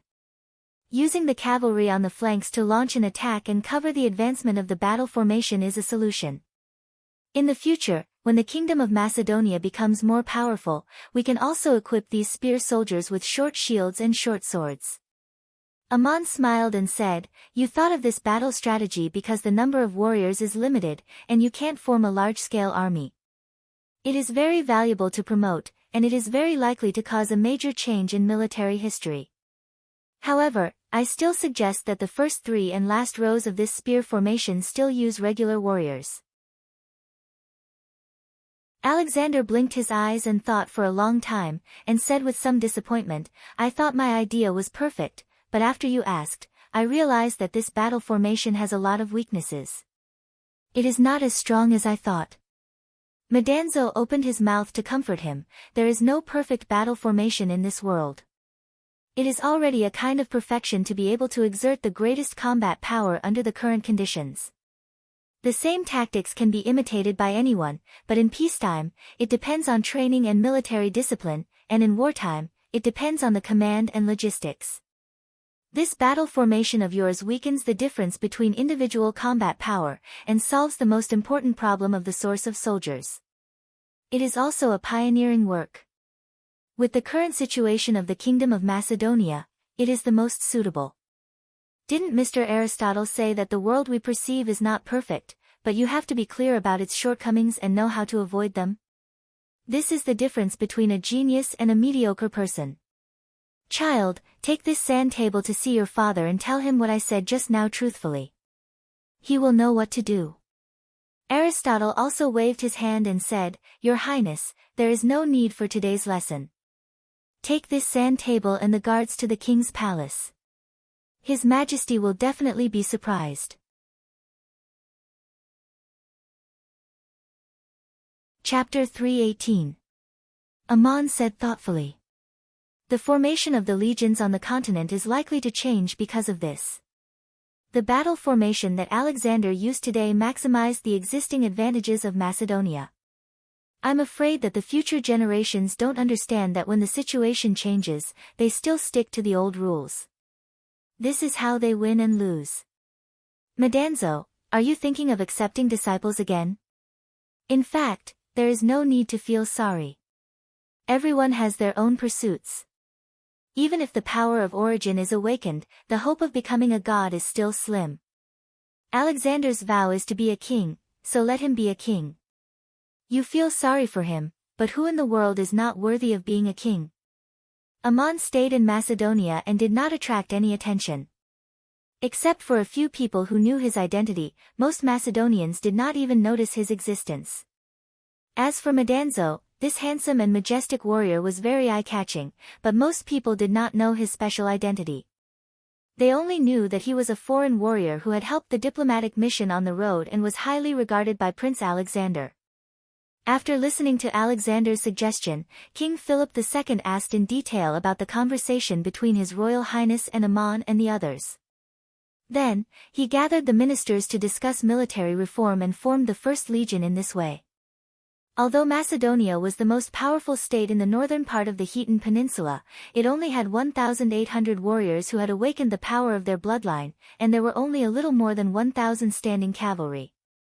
Philip II maximized the combat power of the infantry and formed the pike battle formation, which later became the Macedonian phalanx that shocked the continent. The first commander of this regular legion was his son, Alexander. Alexander became the commander at the age of 18. This was not only a test from His Majesty the King to his successor, but also a more important reason was that the new infantry battle formation was created by Alexander. This legion was officially organized into 4,096 pikes, and every 1,024 pikes formed a 1,000-man infantry squad led by a general. Each 1,000-man squad had 4 pike phalanx, and each phalanx contained 256 soldiers. Among them, every 128 soldiers formed a combat unit, and they could take turns to fight in battle. This basic combat unit was further divided into 2 squads, each consisting of 64 people, commanded by a captain. Philip II sent the most experienced generals of the kingdom to assist Alexander in his military training, and Madanzo often gave Alexander pointers and gave him advice. These 4,000 spearmen were the core of the army, and Ammon had already pointed out the fatal flaw of this formation, so they had to train the various units to coordinate and protect the flanks. The cavalry and auxiliary infantry were also important combat strength of this army, and most of them were regular warriors. Philip II had the ambition to unify the Sidon Peninsula, and in order to achieve it, he had to start by building this legion and let Alexander establish his authority in the process of building the legion. Alexander, the 18-year-old army commander, was the future heir of the Kingdom of Macedonia. Philip II also hoped that he could gradually control the military from now on. Ever since the return of the diplomatic mission led by Aristotle, the shameful treachery of the Euron people had been made public. Everyone was waiting for Philip II to send troops to suppress the Euron people. However, when the new legion was formed, Philip II's first target of conquest turned out to be Delphi in the middle of the Sidon Peninsula. The name of the first legion that Alexander personally formed was called the Delphi Legion. When Philip II decided to lead the army himself, he decided to leave Alexander in Macedonia to supervise the country, and His Majesty the King personally took over the position of army commander. This legion had a chief priest and 2 deputy chief priests. The former high priest Euron, Merlin, was one of the deputy chief priests, and the great warrior Imolai, who had surrendered with Merlin, was also one of the 4 generals who commanded the 1,000-man squad. It took a year to build and train the legion, but when it was time to go to war, he was left behind. One could imagine how depressed Alexander was. Philip II said to him, "My son, don't worry, everything in Macedonia will be yours in the future. Delphi is a very special place for all the Sidonians, and there are some things that are not suitable for you to do." How special was Delphi? It was the Holy Land of the Olympian gods on the Sidon Peninsula. In terms of scale, Delphi was only equivalent to a small city-state. It had no walls and was built halfway up a mountain. Its main buildings were various shrines, and its main residents were the priests of the various shrines, as well as the slaves offered to these priests by the various city-states. As everyone knew, there were a total of 12 main gods in the Olympian divine system. The main gods that each city-state believed in were different, and they each had their own way on earth. However, the existence of the concept of the United Kingdom of Hilton was not only due to geographical reasons. Although the city-states had their own governance, there had always been a Pan-Hilton alliance, and the core of this alliance was the Delphi Oracle. When the city-states of Hilton wanted to act jointly, they would send representatives to Delphi to ask the gods for instructions. The oracle obtained here was called the Delphi Oracle, and it had the highest authority that surpassed the oracles of the city-states. The annual sacrificial ceremony here was attended by representatives from all the city-states. It was the most important sacrificial ceremony of the United Kingdom of Hilton. Therefore, Delphi's status was nominally independent of the city-states, and it was not involved in the civil wars and disputes between the city-states. However, Delphi's seemingly transcendent status was inevitably affected by the complex political and military affairs of the human world. When the Eurone alliance dominated, the right to issue the Delphi Oracle was controlled by the Eurone people, and it was also the Eurone people who led the city-states to offer sacrifices to the gods in Delphi. Now the Eurone alliance was in a difficult situation. The Gabados alliance had the absolute upper hand in the struggle for hegemony, and the right to issue the Delphi Oracle was controlled by the Gabados. This was common in the history of the Hetan Peninsula. Often, the most powerful city-state grasped the right to issue the Delphi Oracle by force, and thus became the de facto leader of the United Kingdom of Hilton and Hetan. However, what Philip II wanted to do was different from his predecessors in history. According to the original tradition, he had to make the city-states surrender, establish the most powerful Macedonian alliance, and then try to control the Delphi Oracle. However, he simply sent troops and decided to directly occupy Delphi, which would inevitably cause fear and opposition from the other city-states. By doing so, Philip II would cause all potential enemies to become open opponents, but he still decided to do it. This might have something to do with the Oracle of Zeus, but the more important reason was that Philip II did not just want to be the overlord of the Hetan Peninsula, nor did he want to establish a powerful Macedonian alliance, but to unify the Hetan Peninsula into a complete country. If he succeeded in occupying Delphi, it would lay the foundation for the Kingdom of Macedon to completely unify the Hetan Peninsula in the future. If he unfortunately failed, it would be an act of making enemies, and it might even offend the gods, exposing all potential enemies. So this time, Philip II decided to go into battle himself and did not let his heir, Alexander, participate. At Alexander's age, it was the time when he was naturally adventurous and impulsive. Such an important matter, and it was the legion he had built himself, but he could not participate in it himself, so he was naturally unhappy and uninterested in doing anything. At this time, he remembered Aristotle, the old pedant who always taught him, and ran to his teacher to complain. Aristotle smiled and comforted him. It is the most normal thing for the king to go into battle himself and leave the heir to the throne to oversee the country, and this is also your responsibility. Why do you sigh when you are shouldering the responsibility of dealing with it yourself? Alexander said somewhat dejectedly, I understand this, otherwise I would not have stayed in Macedonia obediently. But that is the battle formation I created myself, the legion that was built and trained by myself. To carry out such an important task, I have no chance to participate, unable to personally verify its combat effectiveness, and enjoy the glory and achievements. Aristotle advised again, war not only means glory and achievements, but this war will determine the future of the Hetan Peninsula, and even the status of the gods. No one will let a 19-year-old general who has never been on the battlefield command, it is irresponsible for the fate of the entire kingdom. If your father succeeds, the glory and achievements will still belong to you, because it is the legion you built and trained, but the command on the battlefield should be handled by someone more experienced. Summing up the gains and losses of this new tactic in actual combat will allow you to better drill and train the army in the future. If this expedition is unfortunately unsuccessful, or even if you offend the gods, it will not be your fault. The kingdom of Macedon is still there, and you will inherit it, as well as all the experience and lessons.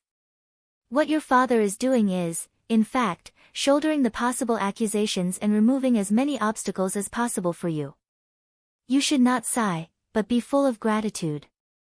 Aristotle was clearly telling Alexander that the dirty and tiring work should be done by Philip II, and the consequences of offending the gods and the infamy would also be borne by him, but the obstacles on the road would be swept away, and the glory and achievements would be left to the future heir. Philip II may not be a kind and wise monarch, but from his father's point of view, what he did for Alexander was close to perfection. Alexander calmed down a little. Of course he could understand these reasons, but he still asked somewhat reluctantly, I heard that when Mr. Aman was the commander of the Andila Legion of Igut, he was only 19 years old, and that was also the legion that he and teacher Madanzo built and trained. If Mr. Aman was left behind when the expedition was launched, what would he think? Aristotle smiled slightly, you can ask Aman.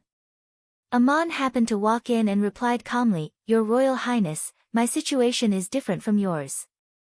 I do not have the responsibility of supervising the country, and my purpose in going to the battlefield is to save my people. At that time, the Andila Legion was only a secondary division, purely to attract the enemy's attention, and no one expected me to win the war. The real main force of that expedition was the Horus Legion and the Legion of Isis led by Pharaoh, and it was because the main force was defeated that I was able to make achievements. And the Delphi Legion that you formed today is the main force of the Macedonian army, led by your father himself. Are you using me as an example because you want your father to fail and wait for you to succeed? Alexander hurriedly stood up and explained, I have absolutely no such thoughts. Aman nodded and said, If you do not have such thoughts, then don't sigh like this. When we sigh, we must be clear about what we are sighing about. Alexander could not help but always behave in front of this god. He bowed and said, I understand, thank you for your explanation, sir. Aristotle added, Your identity is not just a legion commander, and your interest cannot only be in the military. You will inherit this kingdom in the future, and now you can learn from the ministers how to deal with all kinds of government affairs and solve all aspects of governing a country. Now that you understand, hurry back to the palace. Alexander left, and Madanzo walked into the room, frowned, and said, Philip II attacked Delphi first, which is a move to make enemies, and may offend the gods. Whether he wins or loses, he is stirring up a hornet's nest. Aman said with a faint smile, I am afraid that is the intention of a certain god.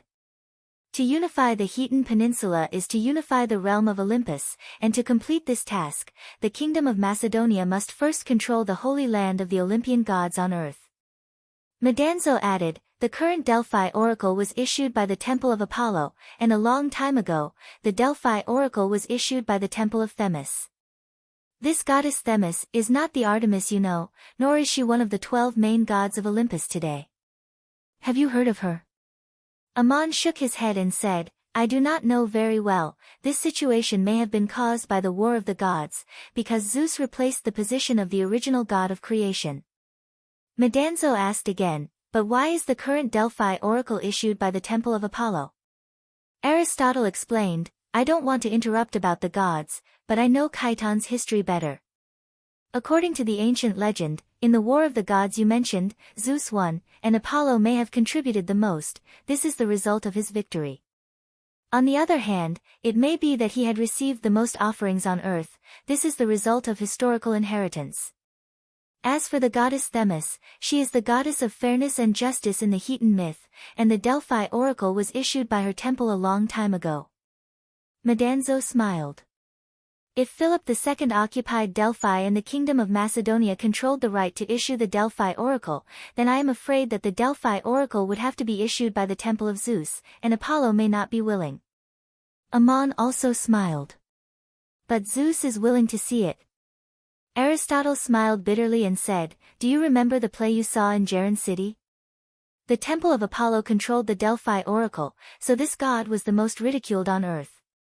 In the play Oedipus, the words, Know thyself, were engraved on the wall of the Temple of Apollo, referring to the Temple of Apollo in Delphi.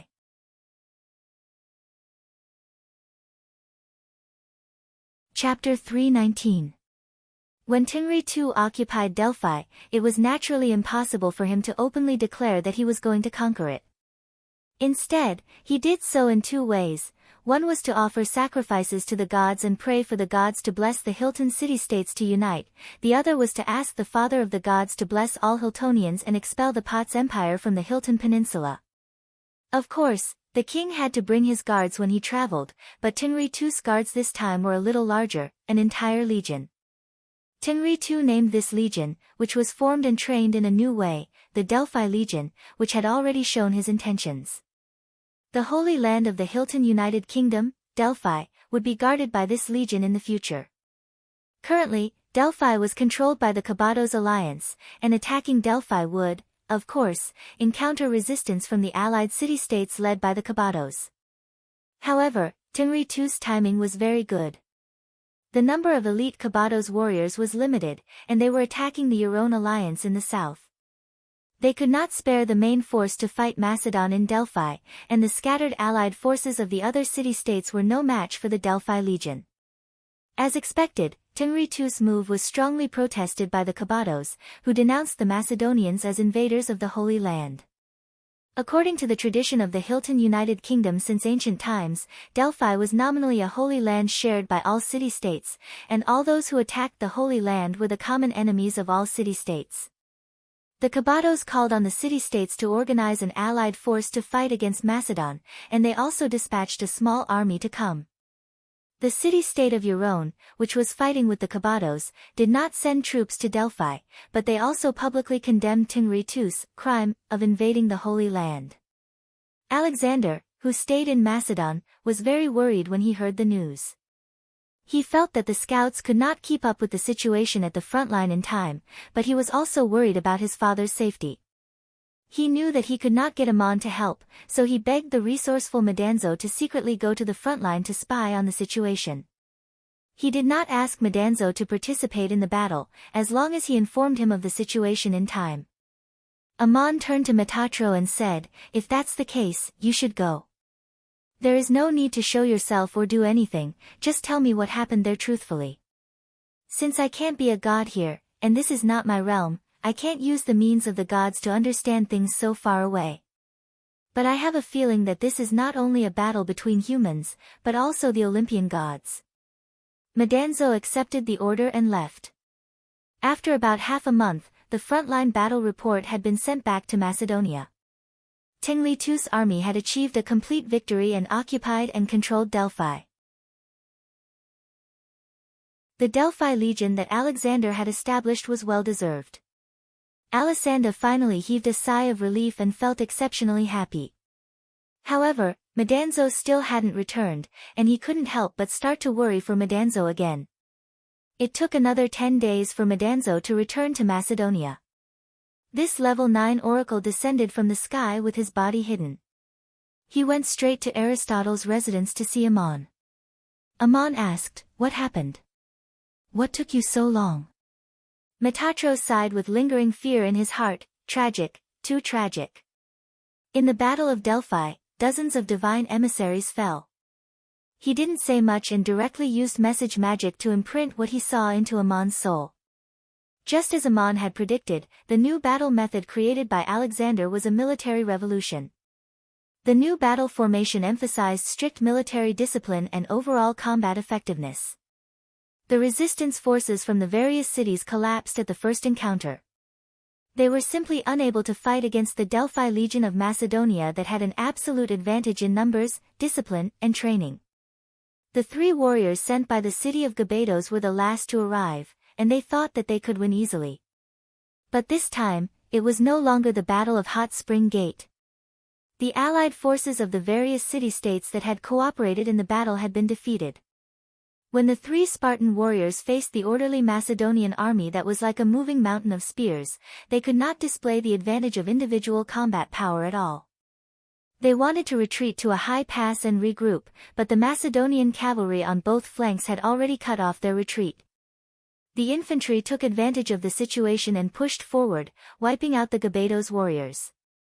The battle between the 2 armies went smoothly, and Tengri II easily won. However, there was another battle that no one knew about, and it was extremely tragic. The Holy Land of Delphi was made up of many temples built on the mountainside. Almost all the Olympian gods had temples here, including some ancient gods from before the War of the Gods. This was something that could not be seen in the other cities of Khitan. In a sense, the Olympian gods could be regarded as a large divine system that contained many small divine systems. The Olympian gods would not directly participate in the battles of the cities of the human world, but that did not mean that they would not intervene. The simplest way was to order the divine emissaries in the human world to intervene. In such a sensitive event as the occupation of the Holy Land of Delphi, various divine emissaries who usually did not show up and only focused on training the power of the origin appeared one after another. Medanzo, who was watching in the dark, found that many divine emissaries usually hid in the temples as priests. The temples of the gods in Delphi were guarded by at least one divine emissary.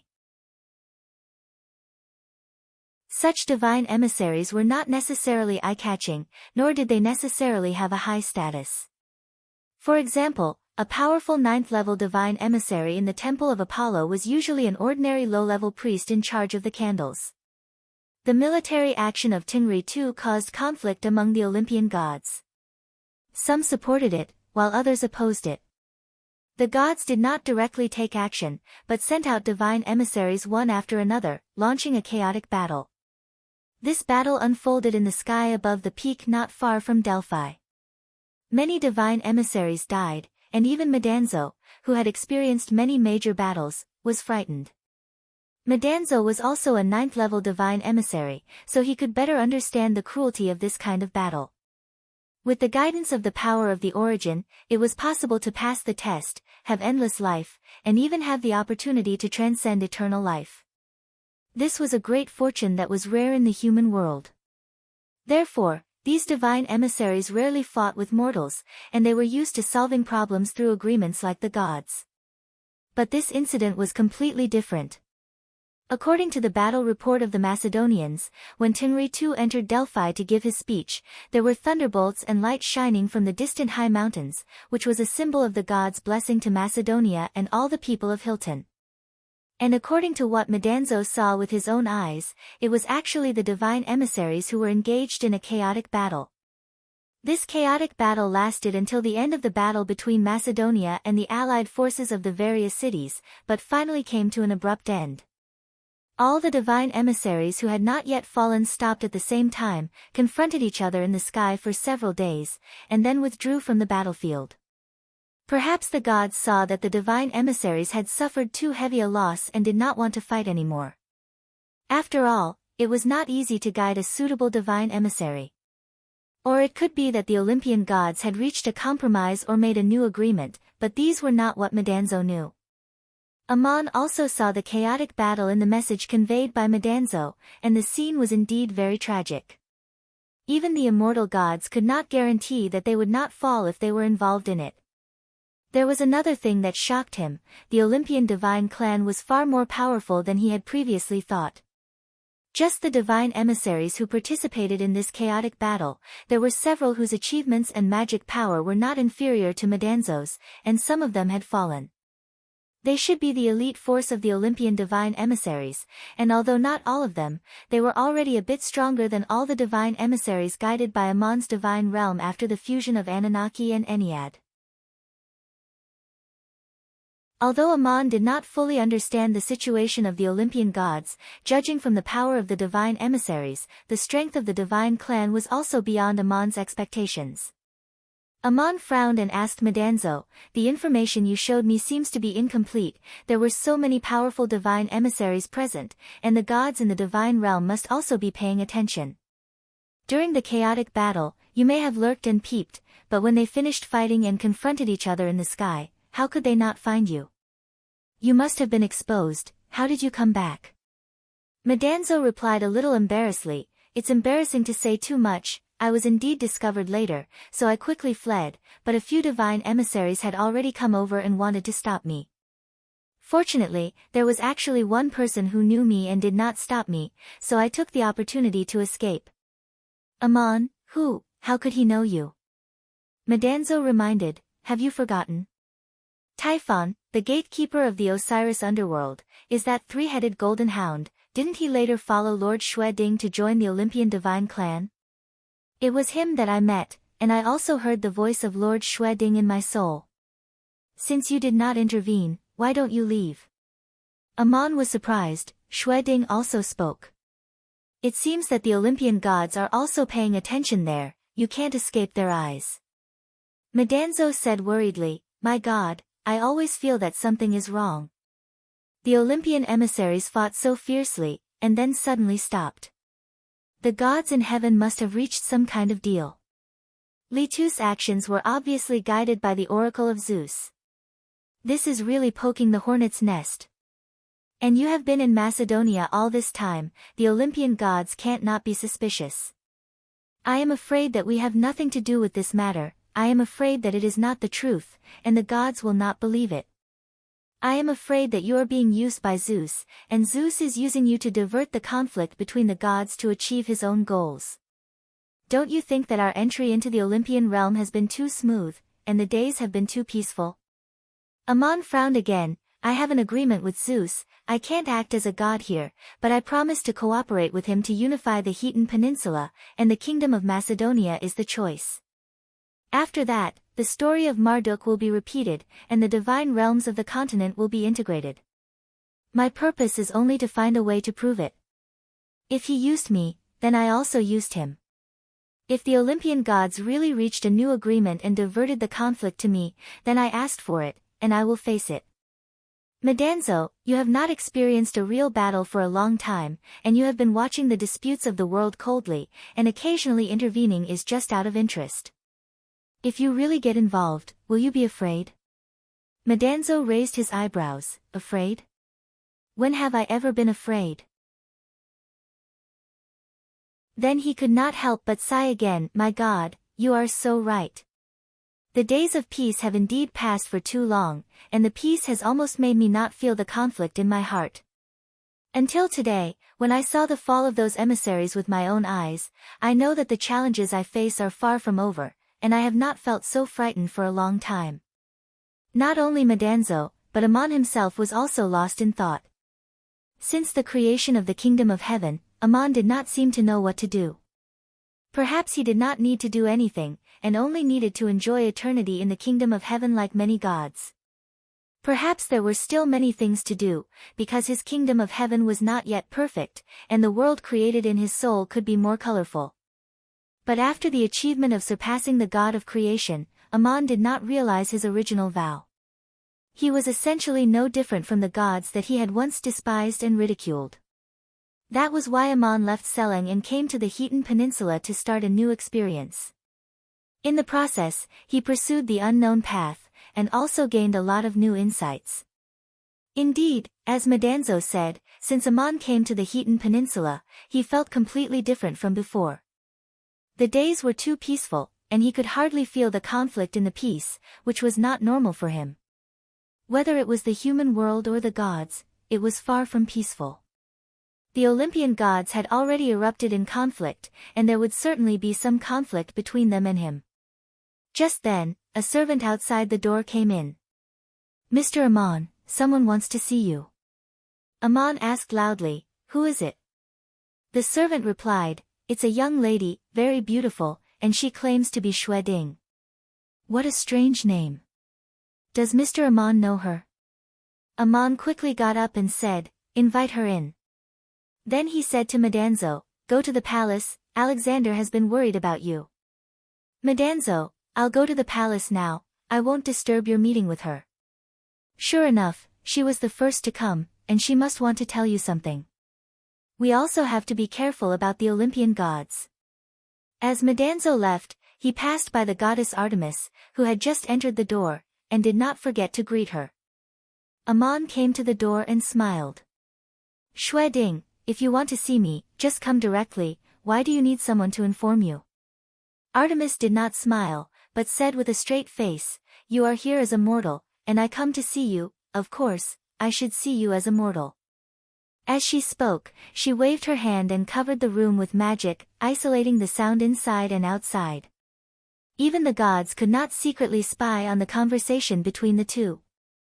Amon invited her to sit down, leaned close and said, "You should know about the war between the cities, and you have also heard about the conflict between the Olympian gods. Did you come to me today to announce a decision on behalf of the Olympian gods?" Artemis glared at him. "Of course not, I am not here on behalf of the gods. It is only because I care about you that I came to warn you before the gods come to trouble you." Ammon was still smiling. "The Olympian gods want to trouble me? I have always kept my promise, never acted as a god, and never offended them."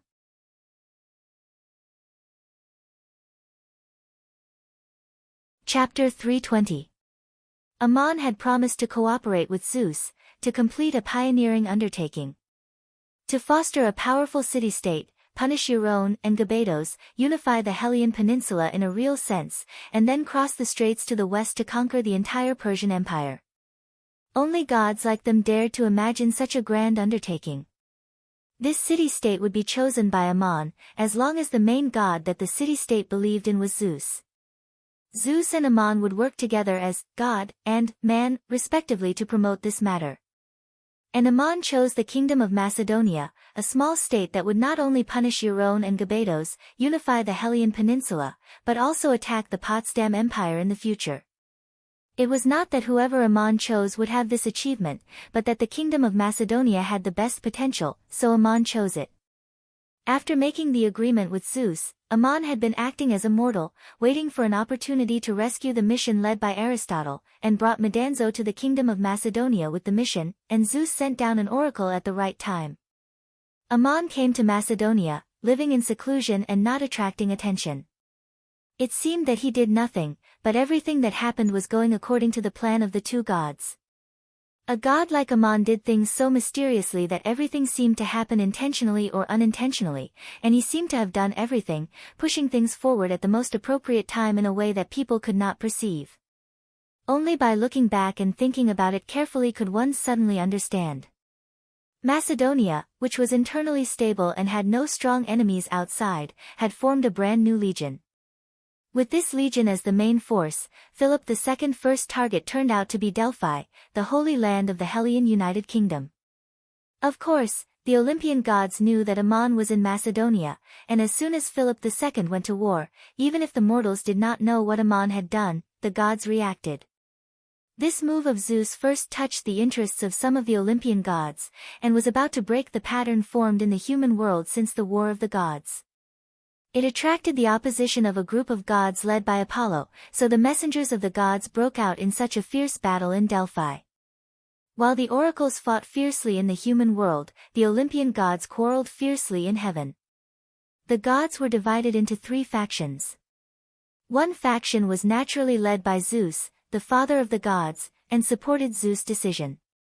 The other faction was led by Apollo and included 7 of the 12 main gods of the Olympian pantheon. They had all followed Zeus and won the War of the Gods.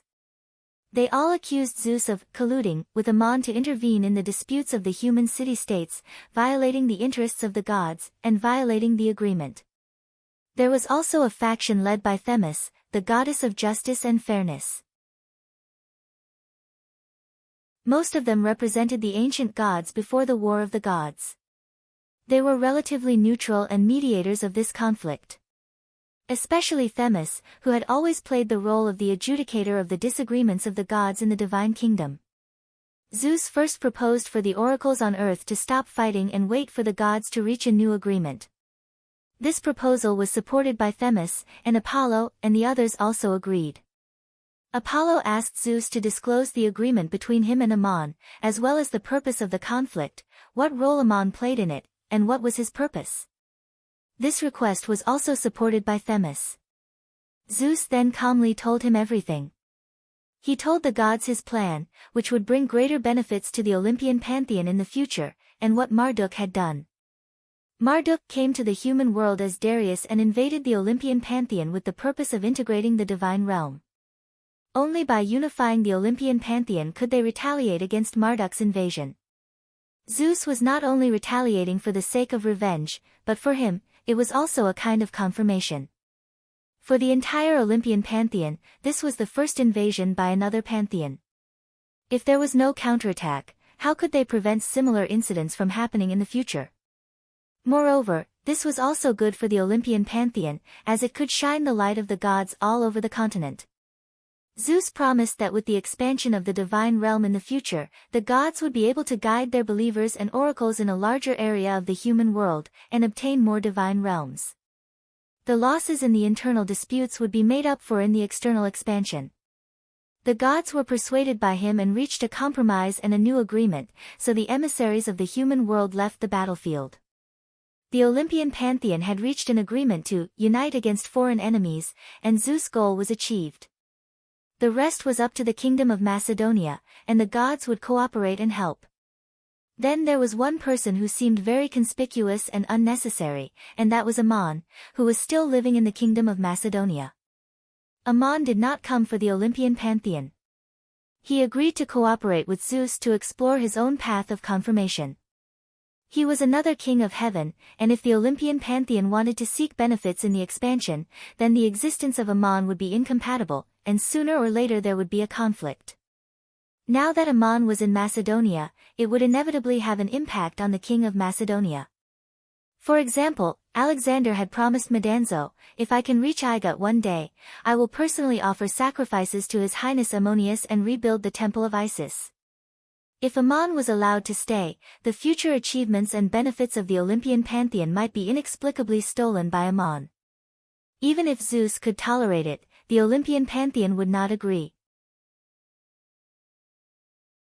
On the other hand, the pantheon had reached a compromise, and the conflict was transferred to the outside world.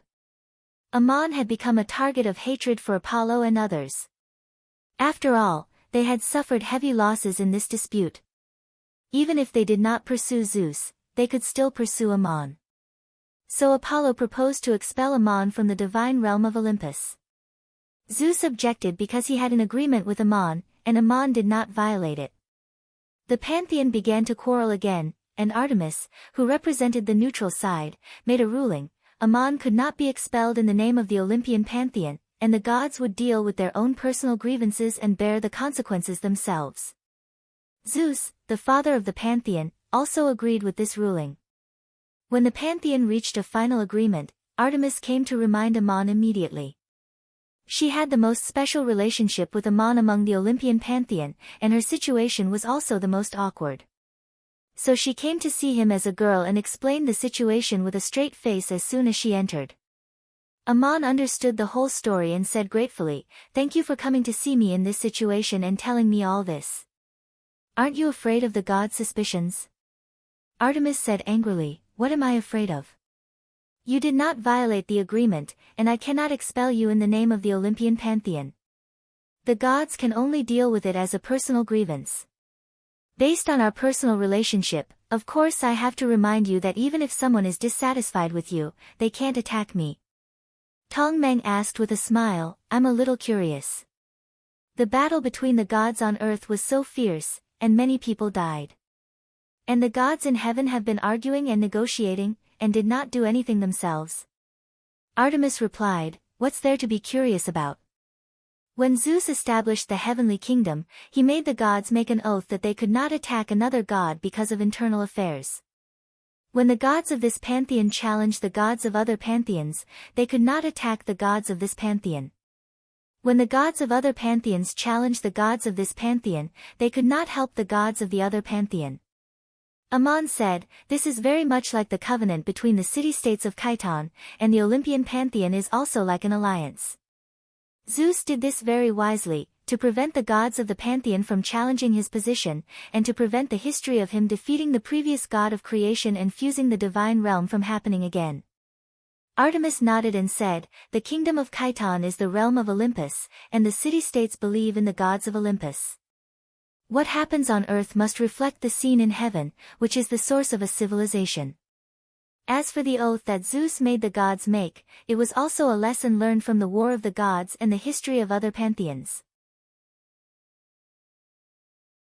Ammon said again, "But the gods still fight." Artemis explained, "Yes, the gods in heaven do not directly fight, but fight with the emissaries through the cities on earth." Ammon said thoughtfully, "War of agents.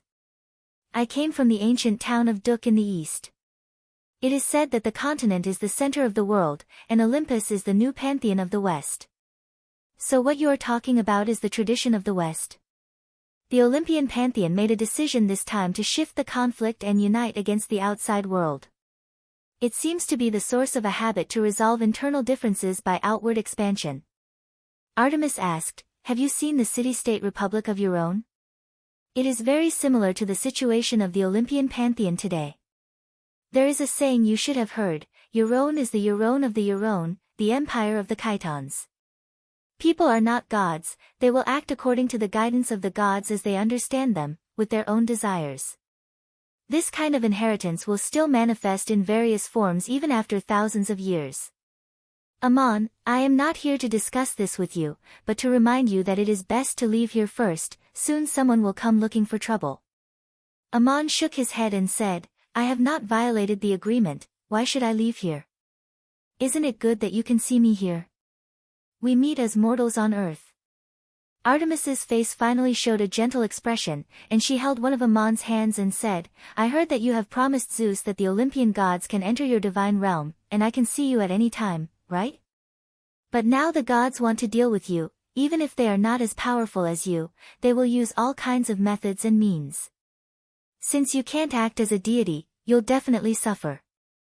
Why do you still want to stay here? Amon still smiled and said, since I have promised to cooperate with Zeus, I will naturally encounter such things, and the test I have experienced is also part of the verification, how can there be no trouble? If there are no problems, why should I seek verification? The means that the Olympian gods use to deal with me are the test I have come here. You can say that I have only myself to blame, but I will not leave voluntarily, this is the price I must pay in the course of exploration.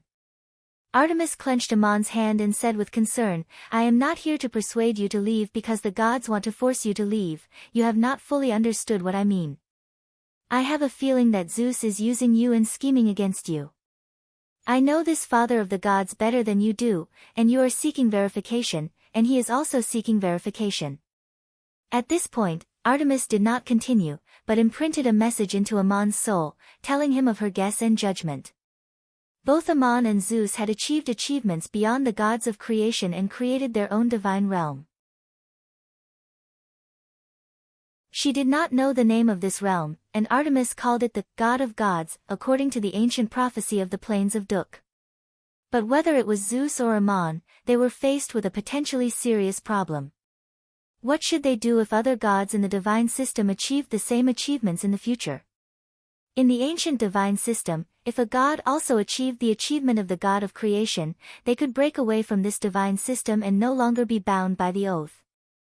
They could establish another divine kingdom and another divine system.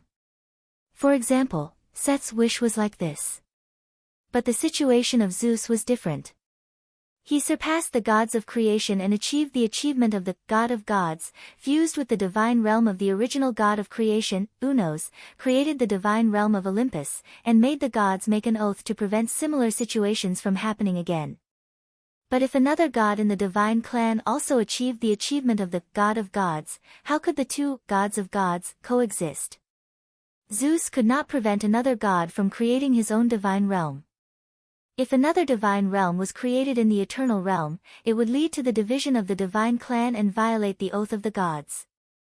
If it was extended and created in the original divine realm, it might no longer belong to Zeus completely, and it might also lead to the collapse of the divine realm, and it might even lead to the fusion of Zeus' divine realm. The consequences of all this were unknown, and although the possibility of it happening at present was very small, it was not impossible in the long future. So Zeus had to seek a higher achievement, and this realm was his own divine realm, able to fuse or accommodate the same divine realm in some way. But the gods' search for proof of an unknown realm was not groundless, otherwise Amon would not have come to the human world to explore. Wanting to fuse the same divine realm was like a person wanting to know if he could eat an apple. Then there needed to be an apple in the world for him to try. Now there were only two apples that Zeus could find, Amon and Marduk.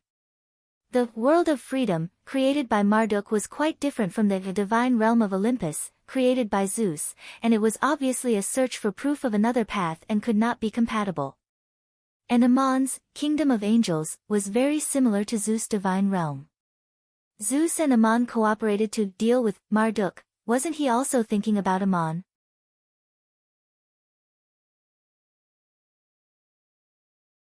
Chapter 321.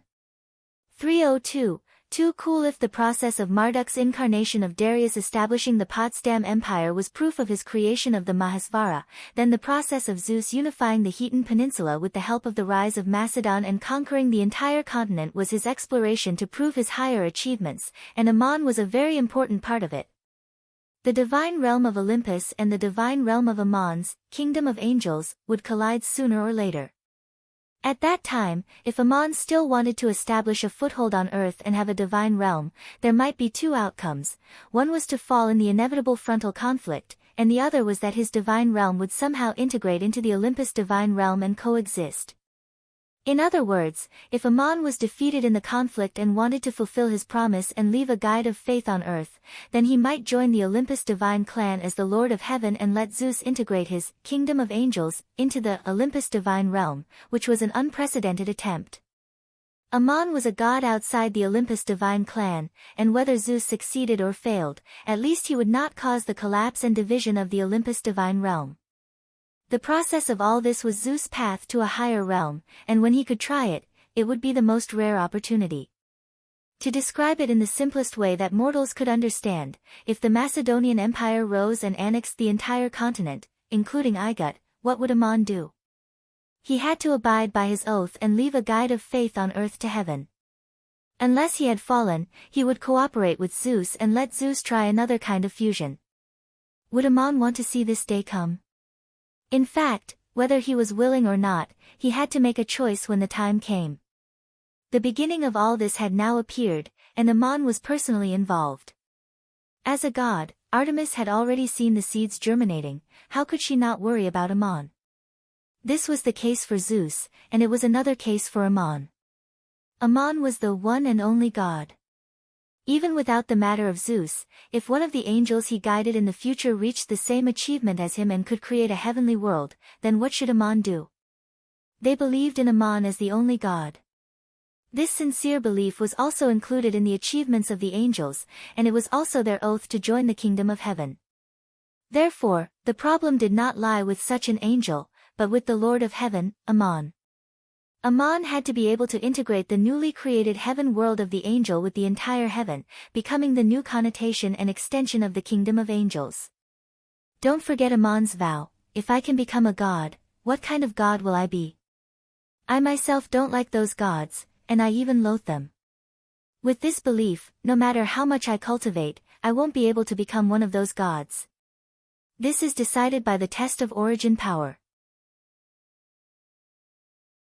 If one day, when I will pass the test of fate, the judgment of the end, my wish is not to join or establish that kind of god or become that kind of god. I hope to build a home in my belief, which can guide all who yearn for it, and not be guided by gods. The so-called gods are no longer gods, but gods in people's beliefs. People can choose a heavenly home in their lives, or endure the hell-like torment in their hearts. This is my wish to become a god, and the path under my feet will eventually lead there. Later, Ammon became a god, and later, Ammon achieved achievements beyond the creation of the gods and created heaven, but his vow was not fully realized. The one and only god was not only a title. The realm that Ammon wanted to prove was actually higher than the realm that Zeus wanted to prove. It was even incredible. Ammon had been doing this, just like people in the world who worked hard for their ideals. But for gods, wishes, implementation, and real achievements were two different things. He had not realized the vow before he became a god, so he was still exploring, and that was why he came to the Hetan Peninsula. This was the reason why Ammon agreed to cooperate with Zeus. But in Artemis's view, he was also shooting himself in the foot. If Zeus's plan succeeded, Ammon would instead become a stepping stone for Zeus to seek a higher realm. If he was wise, Ammon should leave the Hetan Peninsula now and not participate in this matter. After listening to Artemis's thoughts, Ammon nodded slightly and said, "Schrödinger, you are right, this is indeed the situation I will face. But if I do not embark on this path, how will I know the answer? Those ambitious men on earth also have to face tests in order to realize their vows, and the test I face is probably more difficult than Zeus's. Artemis pursed her lips. Ammon, are you still going to stay here? Ammon replied, at least I won't leave on my own accord. Artemis raised her eyes to look at Ammon and said, your achievements are higher than mine. What I can understand, you can naturally understand too. I just told you everything that happened in Olympus. Since you have made your choice, when that day comes, I hope you will not make it difficult for me. Ammon held her hand and said, Schrödinger, I will never make it difficult for you. At this moment, another servant came in from outside the door. Mr. Ammon, another young man named Phoebus is here to see you. Artemis stood up and said, it's Apollo, he is indeed the first to come. Apollo is very arrogant and straightforward. Among the 12 Olympian gods, he is the most powerful one after Zeus. I think he is here to challenge you.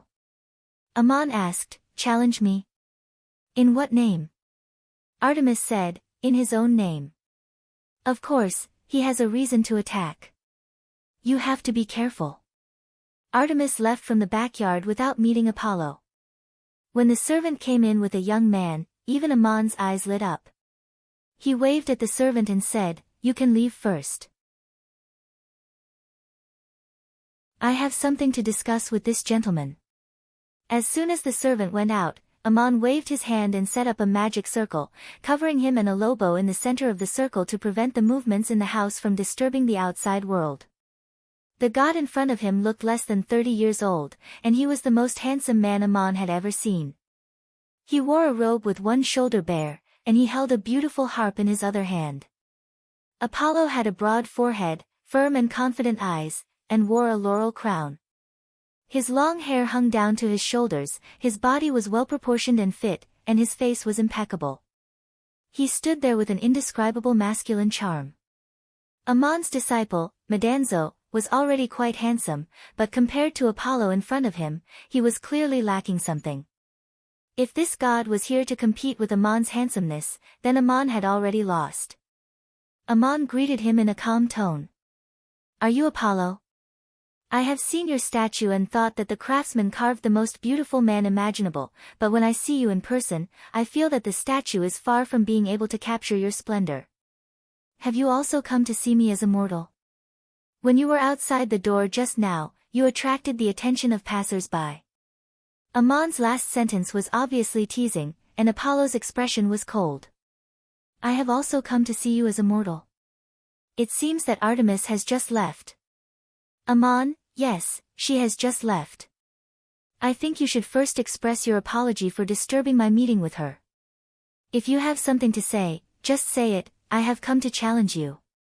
At the same time, he used message magic to explain the reason for his challenge to Ammon. Philip II's capture of Delphi caused a quarrel among the gods, and the messengers of the gods fought fiercely. Although a new agreement was reached in the end, Apollo suffered the greatest loss. The Delphi oracle was the most authoritative oracle in the Hetan Peninsula, and it had always been issued by the temple of Areebo on behalf of the gods. This was the result of Apollo's victory over the ancient goddess Artemis in the War of the Gods, and it made him the most important god in the Olympian pantheon after Zeus. In the human world, more people offered sacrifices to Apollo than to Zeus, the father of the gods. In the history of the Hetan Commonwealth, the number of city-states that worshipped Apollo was also the largest. This period of history lasted until the end of the Hippocratic War, when the Eurone League rose, and Yelena became another more important god. The Delphi oracle, which represented the highest authority, was still issued by the Temple of Apollo in Delphi. Philip II sent troops to occupy Delphi, and the Holy Land of the Hetan Peninsula was under the control of the Kingdom of Macedon, which also indicated that this period of history was about to change. Apollo could not hold Zeus accountable, but he would be angry at Ammon. Ammon was a god outside the Olympian pantheon, and he had something to do with this matter. To Apollo, this was a challenge to his authority. That was why he came here. Ammon looked at Apollo and replied, if I accept your challenge in the name of a god, it will be a violation of the agreement with Zeus. Since you are here as Foppers, how do you want to challenge me? Apollo answered, we can fight each other in eternity. Ammon smiled and shook his head. I will not leave because of your challenge, and I will not show the means of a god here. If you want to challenge me, you can do it as a mortal, and we will duel like warriors in the human world. Apollo nodded without hesitation. All right. What will happen if you lose? Still smiling, Ammon said, since it is a duel, there should be a bet. The loser will retreat in front of the winner, no matter who he is. Do you understand what I mean? Although Ammon was smiling when he said this, the bet was really cruel.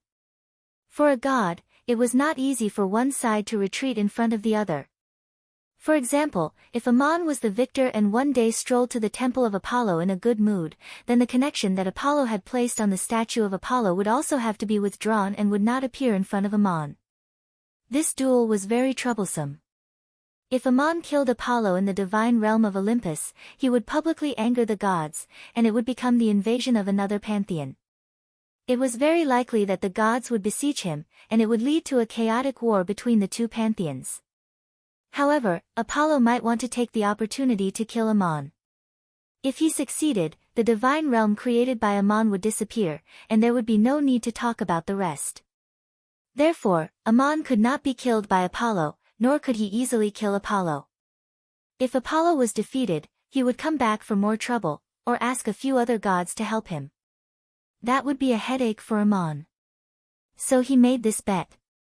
He would simply let the loser disappear from the eyes of the winner, so as to avoid any future troubles.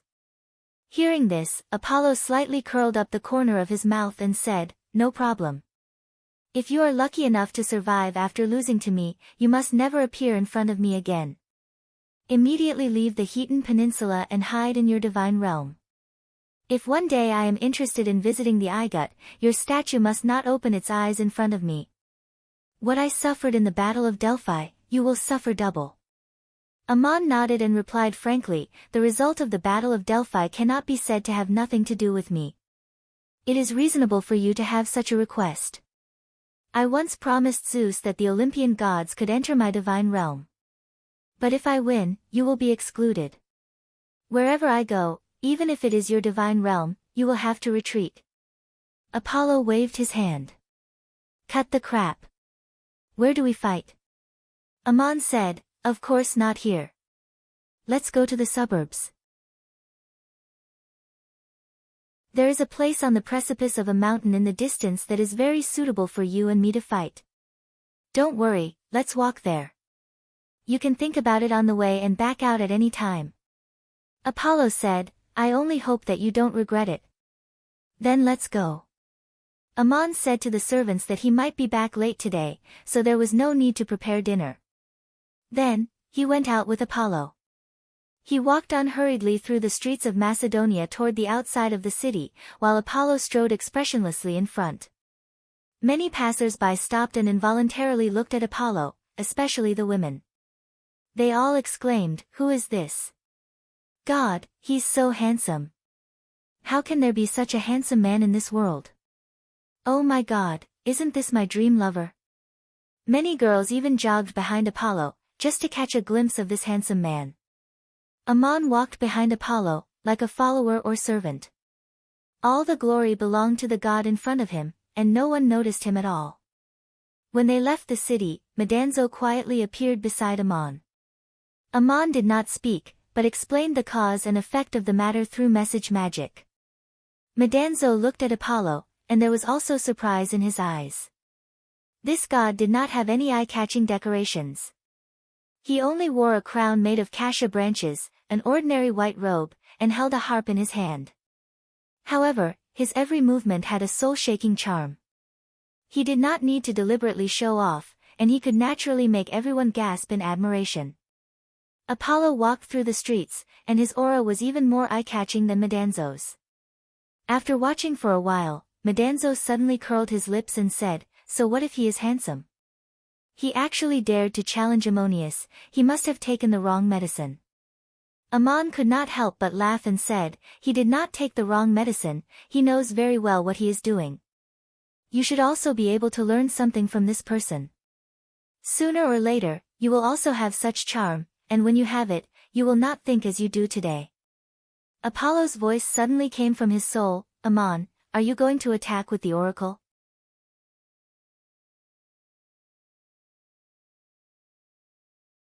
Chapter 322. Dozens of kilometers north of Macedonia, on the precipitous mountains, there was a relatively flat open land on the precipice. The open space in the forest was almost barren, with only a few strangely shaped boulders. This was the battlefield where Apollo challenged Ammon, and Madanzo followed the two gods here. Along the way, Madanzo had doubts in his heart.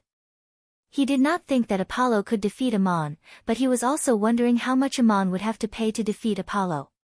From Apollo's aura, it could be seen that this god was powerful, confident, and absolutely proud. Confidence was also a kind of capital, backed by great power. Among the 12 main gods of the Olympian divine system, Apollo's combat power was second only to Zeus, and he had also made the most contributions in the War of the Gods. In terms of the achievements of the gods, Apollo was a little worse than Ammon, and he was similar to the peak of the creator. The Olympian divine kingdom was different from the divine kingdoms of other divine systems, and the achievements of the gods were also slightly different. Gods like Apollo could also attach themselves to the divine kingdom and create their own world, and this world was unfolding. This was not because Apollo's achievements were higher, but because Zeus, the master of the divine kingdom, had a higher realm. But such a creator's world would not change the appearance of the divine kingdom, nor would it be touched by other gods. It was just an independent landscape in the divine kingdom of Olympus. In Ammon's kingdom of angels, there were also the achievements of angels who embraced the creator. For example, Ea, the god of wisdom of the original Anunnaki divine system, also had his own creator's world. When Ammon merged with the divine kingdom of Anunnaki, Ea became an archangel, and his creator's world was completely integrated with the divine kingdom. This was related to the oaths made by the angels when they joined the divine kingdom, and it also showed that Ammon had higher achievements. In terms of realms, Apollo was equivalent to the pinnacle of the creator realm, and he was a deity known for his powerful combat abilities. He had been a god for a much longer time than Ammon, and he had a stronger accumulation. In terms of pure magical power, Ammon might not be above him. Apollo's promise to duel with Ammon as a human warrior was actually more beneficial to him. If they were in the eternal state of being unborn and imperishable, Ammon might have even more profound methods. Even if his transcendence energy was inferior, he could still use other methods to make use of his strengths and avoid his weaknesses. But in the human world, the methods of the gods were limited, because this was not the world they created. This battle would be even more difficult for Ammon, so Apollo was brimming with confidence. Madanzo looked at Apollo and thought to himself, duel like a warrior. If you want to compare fists, you found the wrong person. Do you think you are a warrior like Enkidu who passed the test and became a god? Don't fight with Ammon, you will be shocked when we fight. While thinking about this, Madanzo quietly asked Ammon, you have given your most powerful weapon to your disciple, do you need to use the key of destiny? Ammon smiled. There's no need for that. When I left Talang, I brought along my most convenient weapon. When we fight later, you hold the key of destiny and stand by the side to prevent disturbing the outside world. If someone tries to plot against us, you can also warn us in time. Madanzo said, no one will dare to hide in the side and plot against us, the eyes of the gods are watching, but I will also be careful. When they arrived at the arena of the duel, the two gods stood a foot apart from each other. This place was indeed dangerous. There was only the sound of the wind whistling above the high cliff. Between the two stood a strange giant rock, and not even a trace of a bird could be seen. With the key of destiny in hand, Madanzo retreated to the edge of the forest outside the clearing. Apollo's white robe fluttered in the wind, and he reached out to straighten the clothes on his shoulders. His posture was very elegant. As he moved, the whistling wind suddenly stopped, and the cliff was silent. He looked up at Ammon and said, are you ready? You can start now. Even a fool would know that in a direct confrontation, the one who made the first move would have the upper hand. Apollo showed great confidence and let Ammon make the first move. But Ammon smiled and shook his head. Apollo, you are wrong about one thing.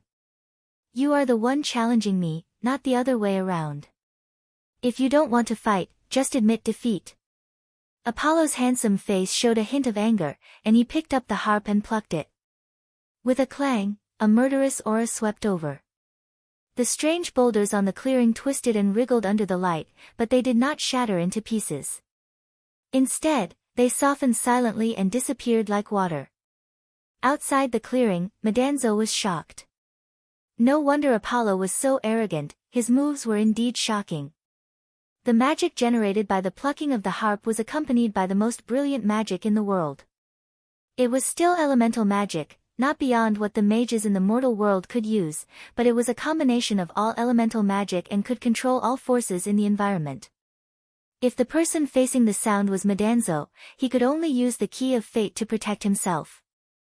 Everything around him would be crushed by Apollo, and there would be no room for him to use magic or fight back. The strange boulders on the clearing were swept away by the rippling sound waves, and as if they were instantly flattened by an invisible giant hand, the impact of the harp was already in front of Ammon. There was one last boulder in front of Ammon. It was flat at the top and about waist-high, like a table or anvil. Ammon stretched out a hand and pressed on the boulder.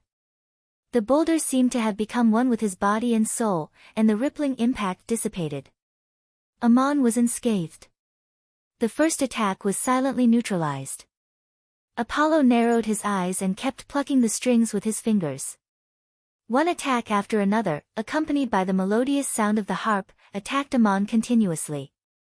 The sound of the harp was not dense, but it carried a beautiful melody. Apollo's posture was very elegant, but the attacks from his hands were getting stronger and stronger. Makezo was secretly shocked watching from the side. That was because Apollo had the upper hand as soon as he attacked. He seemed to be playing the harp leisurely, but he had blocked all of Ammon's routes of counterattack. Ammon was now in a situation where he could only use his magic to resist. If he could not break the sound, he could not even fight back. This was the most disadvantageous situation for Ammon. Although Apollo was arrogant, he knew how to deal with Ammon. Madanzo was a little anxious. Ammon and Apollo were dueling, and the last thing he should do was stand still and fight with magic. After all, Ammon had only been a god for a short period of time, and this was his weakest point. Even if his powerful magic power could last for a long time and was comparable to Apollo's magical harp was used against the bare-handed Ammon. Even if Ammon could last until the end of the battle, the result would still be a lose-lose. Just as Madanzo was frowning, Ammon also moved. His movement was too unexpected. The god grasped with his left hand and pulled out an oval pebble out of thin air. It was the ore core extracted from the Parangan mine. With a wave of his right hand, he pulled out a sledgehammer. The hammer was not a magic weapon, but a mine hammer used by the Duk miners since ancient times. The hammer head was made of damask steel, but it was hard and heavy. The wooden handle was very tough. Infused with magic by Ammon, it faintly emitted a faint golden light. This mine hammer was taken away by Ammon when he left Leng. It was also made by him in his newly built courtyard.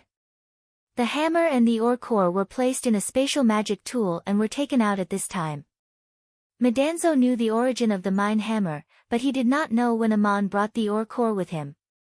Ammon placed the ore core on the boulder and hit it with the hammer. He had done this action countless times when he was young, and he was very familiar with it. But now, he was able to do it without any interference, which showed his powerful magic. Under the cover of Apollo's music, everything in the surroundings was in chaos. All kinds of elements seemed to be broken and fused, changing according to Apollo's music. As long as Ammon showed the slightest flaw, Apollo would be able to control all kinds of attacks at will. In this battlefield, the only things that were not affected were Ammon and the boulder in front of him. The mine hammer fell, and there was a ding sound. The sound was not loud, but it echoed for a long time, penetrating through the cover of Apollo's music. The heavy mine hammer was like a feather in Ammon's hands. Countless fine cracks appeared on the surface of the ore core, which was harder than pig iron. The cracks spread and became dense, and then it turned into grayish-white powder and fell down. The crushed ore core scattered into powder and fell off the boulder, disappearing into the storm of music. Only a colorless, transparent parangan was left on the boulder. In the distance, Apollo's squinted eyes suddenly opened, and a trace of anger appeared on his face. The blow from Amon's hammer happened to hit right after Apollo's strumming. The sound was not loud, but it was very penetrating, disrupting the beauty of the music. What is Amon trying to do? Is Apollo playing his instrument? Is Amon opening his mind? I've never seen a duel like this. Not even warriors in the mortal world would do this. However, Amon did not care about Apollo's reaction. He took out another ore core, swung his hammer, and hit the boulder again. The powder fell into the storm of music, and another parangan appeared on the stone platform in front of Amon. Apollo was not the only one who was surprised. Even Madanzo's mouth was wide open for a long time. How could a duel between gods be like this? Apollo realized that Amon was trying to disrupt the rhythm of his music. He closed his eyes and ignored what Amon was doing. He continued to pluck the strings according to his own tune, playing a beautiful melody that was laced with a murderous intent. Apollo was not disturbed by Amon's music. Apollo's heart was filled with murderous intent. As long as he could break Amon's protective magic, he would win. No matter what, he had to break the last boulder on the ground. The melodious sound of the instrument was like the most beautiful music in the world. Apollo's rhythm had also changed. It was impossible for Amon to calmly swing his hammer between two notes. This seemingly comical but dangerous duel went on for a while. Apollo suddenly realized that Amon did not deliberately use the hammer to disrupt his rhythm. It was just a coincidence. Amon didn't seem to care about what Apollo was playing. He was mining parangons at his own pace. Hammer after hammer hammered down, one parangan after another was extracted. Amon was like the most outstanding and tireless miner in the world. He had already extracted tens of thousands of parangons, filling up the boulder in front of him. He waved his sleeves and put away the parangons. Then, he took out the ore cores and continued to mine. The mining techniques of Duk were very unique. They included both body arts and magic techniques. In other parts of the continent, extracting parangons from ore cores was usually the work of low-level mages. Apollo had learned a lot today. But he was very puzzled. Amon's spell seemed to be fighting against his zither attack, but it also seemed to have nothing to do with the zither attack. Also, looking at Amon's continuous action of taking out ore cores, how many ore cores did this god have on him? How long was he going to keep playing? Apollo was puzzled that there was someone more impatient than him. Finally, Madanzo asked, Amon, where did you get so many ore cores? Amon had specifically told Madanzo not to call himself Ammonius when there were other people in the divine realm of Olympus. Madanzo remembered it very clearly. Amon replied unhurriedly, a while ago, I asked Alexander for a favor. I asked him to collect a batch of ore cores for me to extract parangons. But I didn't do it for free. It was a job. For every parangan I took out and gave to him, the kingdom of Macedonia would pay me 1 gold coin. If I damaged the ore cores due to my lack of skill, I would have to pay 30 silver coins for each ore core. What Amon said was the truth. A while ago, he did look for Alexander and asked the prince to help him with such a small favor. The remuneration was also very fair. He was absolutely honest with both the old and the young. Alexander did not dare to neglect it and treated it as a national affair. He sent people to collect ore cores for Amon, and Amon kept them in his spatial artifact. Madanzo was startled when he heard this, and then his eyes brightened as he realized something. He asked with a smile, Amon, are you trying to earn some money to spend? Amon nodded honestly and replied, yes, it's time for us to earn some money. We've been living in the kingdom of Macedonia for more than a year, and we haven't paid for our rooms and meals. Although Mr. Aristotle doesn't mind, how can we live and eat for free? Medanzo also nodded and said, "Yes, I've also neglected it. Mortals in the world should do things like this. Guests have their own rules. How can a guest stay for such a long time? We can't accept the kindness of our host and take it as a blessing. We should still pay for our rooms and meals." Medanzo had followed Amon for the longest time, and he understood the god's temper very well. He had already figured out what Amon was trying to do, and he deliberately struck up a conversation with Amon. What they said almost made Apollo's nose crooked in anger. In the duel field, Apollo took out his harp and plucked the strings. The beautiful melody was full of surging magic power and infinite murderous intent. His posture was so elegant, with an incomparably strong aura. In front of him, Amon was not even worthy of a glance. However, Amon's response almost made Apollo vomit blood. It turns out that this god doesn't take the duel seriously at all. Instead, he's mining for orcores to earn money. Amon chatted as he worked. Chatting did not affect his work, and he did not take Apollo seriously at all. He even treated the attacking god as if he did not exist. No matter how elegant Apollo's posture was, how beautiful his harp was, and how powerful his attacks were, it seemed to have become meaningless at this moment. Amon, who was dueling with him, did not even look at him. This god had completely become a self-entertaining clown. Judging from the battle between the two gods, Apollo had the upper hand, and Amon was just passively resisting. They would fight like this until the end, regardless of the outcome. As long as Amon could not break through Apollo's harp, both sides would have to pay a huge price. However, Amon was not serious at all. He chatted as he mined parangons.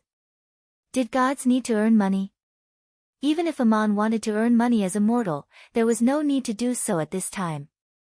Apollo was very powerful, which was why he was very confident, and because of that, because he was confident, he was proud. Because of his confidence, such an arrogant god was not afraid of a strong challenge. What he could not stand the most was the humiliation of contempt. Mining was one of the lowest forms of work, unless it was the extraction of parangons. It was usually done by slaves who had been whipped. Apollo's harp was so elegant and magical that even the emperors of the mortal world would not be able to hear it. How could Amon face his challenge like this? This is too shameless, too evil. This attitude and behavior hit the soft spot of Apollo's arrogance.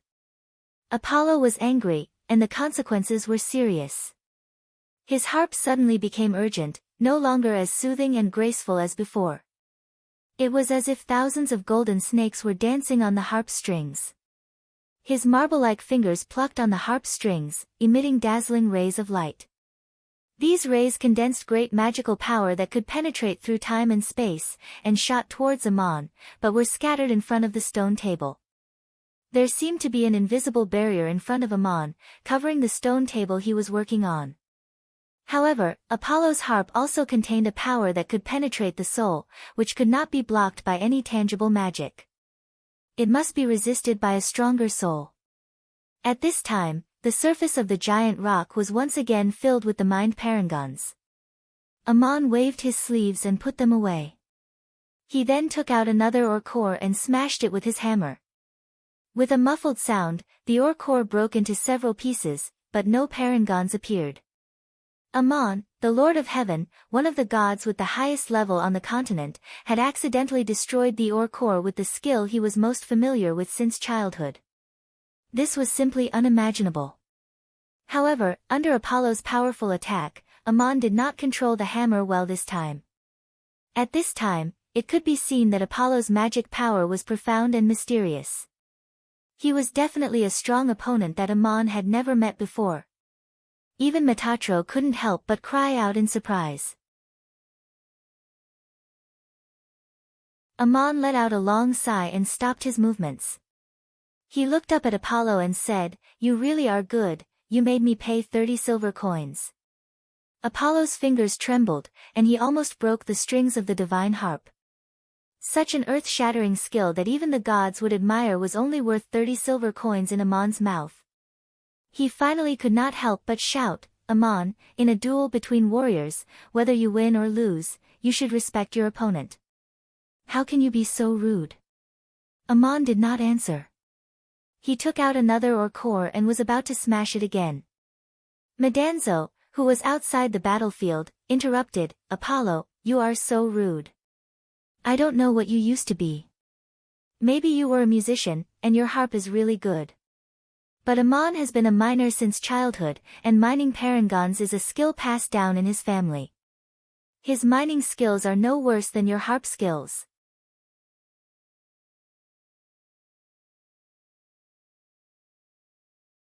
Chapter 323. Apollo reprimanded Ammon, but Ammon lowered his head and continued mining as if he did not hear anything. Medanzo interrupted and retorted. Apollo turned his head and shouted, What business is it of yours? In the face of Apollo's majestic scolding, Medanzo took a step back and shrugged. Indeed, not as much as me. Although Apollo was furious, he was still clear-headed. His attacks were still sharp, and he did not give Ammon any chance to take advantage of him. But when he turned his head to scold Medanzo, he was slightly distracted. The most arrogant god of Olympus could not bear such humiliation. Although Apollo turned his head to scold Medanzo, Ammon's every move was still under his tight control. He did not need to look to know every detail. Although there was a slight flaw in the storm of music, Ammon's movements did not change. He still swung his hammer and hit the rock, producing a soft, ding, sound. At this moment, there was an unexpected change in the battle. When the ore was opened, a new parangon should have appeared in front of Ammon. Under the attention of the gods, all these details could not be wrong. But there was one thing that exceeded Apollo's senses. There was no parangon on the stone platform. Then there was a second change. Ammon suddenly disappeared. Even in a fight between two ordinary people, the most frightening thing was the unexpected. For example, one side would kick, and the other side would not expect the kick. Of course, they would not be able to prepare for it. There was a flaw in the music, and the rhythm was momentarily disrupted. Ammon found an opportunity. The impact of the hammer was so strong that even Apollo's next plucking motion could not help but freeze for a moment. What was even more surprising was the newly mined parangon. It was shining with a faint golden light. It was an extremely rare god's tear. The god's tear was a divine artifact made by heaven. Anything in the world could not be directly brought into eternity, unless it was refined into a divine artifact that could fuse with the mind. As for the god's tear, there was no need to refine it. As long as one could master its use, they could naturally fuse it with their body and soul. Ammon was probably the first god in the world to understand this kind of divine artifact. His body and soul had refined a god's tear. The moment the ore was opened, the god's stone fused with Ammon's body and soul. This might have been an insignificant change, but it was beyond Apollo's perception. The ore was opened, and the sound of knocking interfered with the rhythm, but not a single parangon appeared. Medanzo couldn't help but exclaim when he saw this scene with his own eyes. When the god's tear appeared, the hammer in Ammon's left hand disappeared. He clenched his right hand, and the god's tear turned into a golden glove. At the same time, his whole body was wrapped in a faint layer of golden light. By the time Apollo turned around, Ammon was no longer behind the rock. A fist shining with golden light was flying towards his face. The mining of the god's tear was an accident. An object that did not belong here suddenly appeared in the middle of a fierce battle. But whether this accident happened or not, Ammon would have seized the opportunity to counterattack. Apollo scolded Medanzo in anger.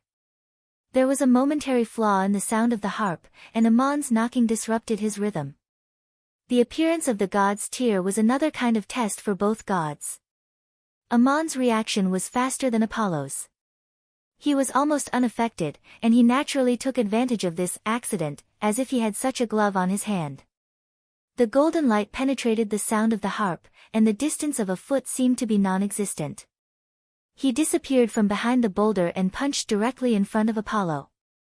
The last boulder on the battlefield suddenly disappeared in the sound of the harp, but Apollo's attack did not stop. But Ammon had taken the opportunity to pass through the storm of harp sounds. With a bang, the cliff under his feet trembled slightly. Ammon's punch landed squarely on Apollo's handsome nose. It was too sudden for Apollo to dodge even if he wanted to. Ammon had been hammering away at the oar, as if he was going to do it until the next day. He was chatting with Metatro as he hammered away, as if he had forgotten about the duel. The arrogant Apollo felt humiliated. He scolded Ammon but did not get a response.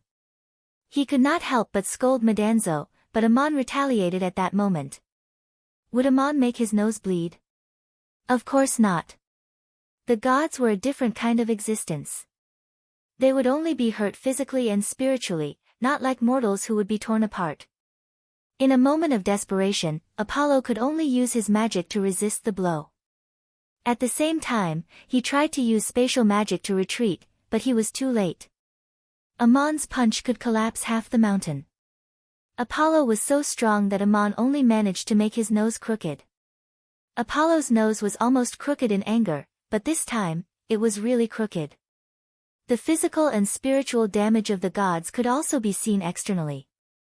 For example, Ammon once saw Horus lose an arm.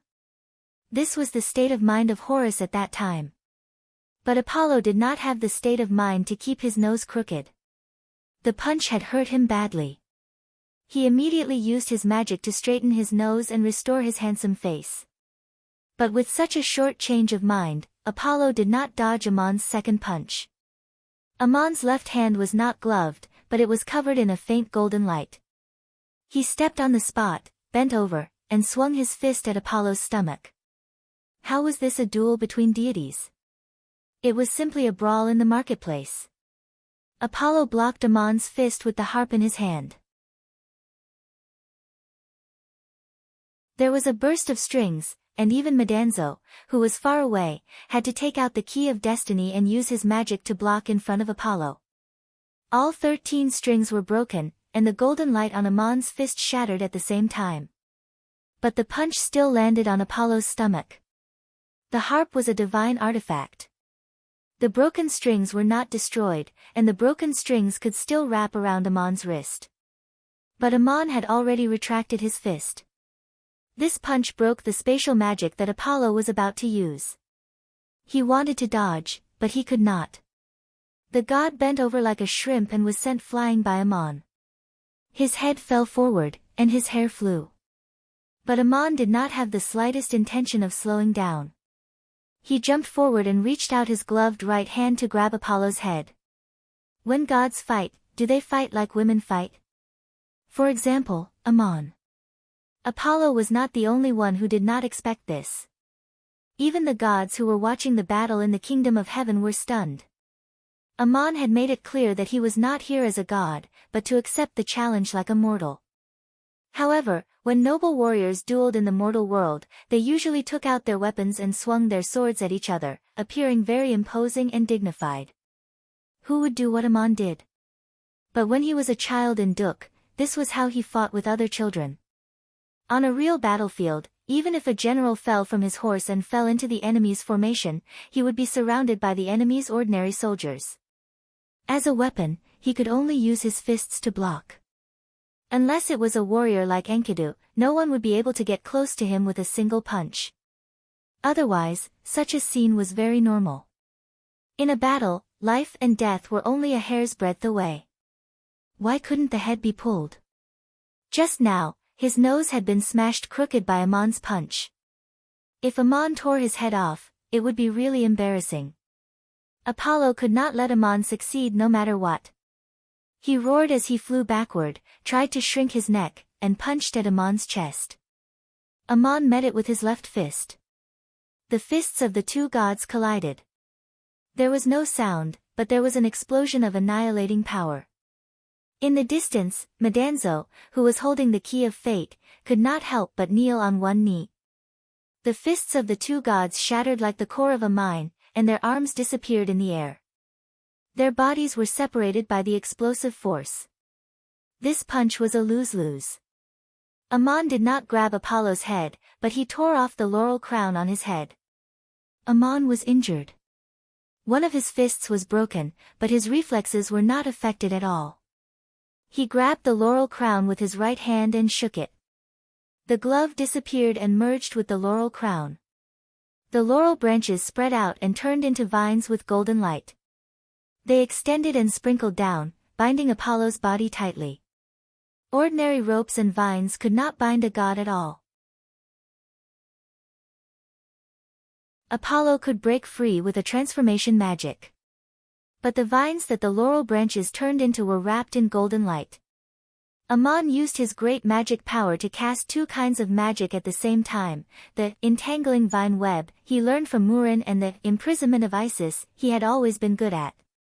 Apollo could no longer cast any transformations, and his power was instantly imprisoned.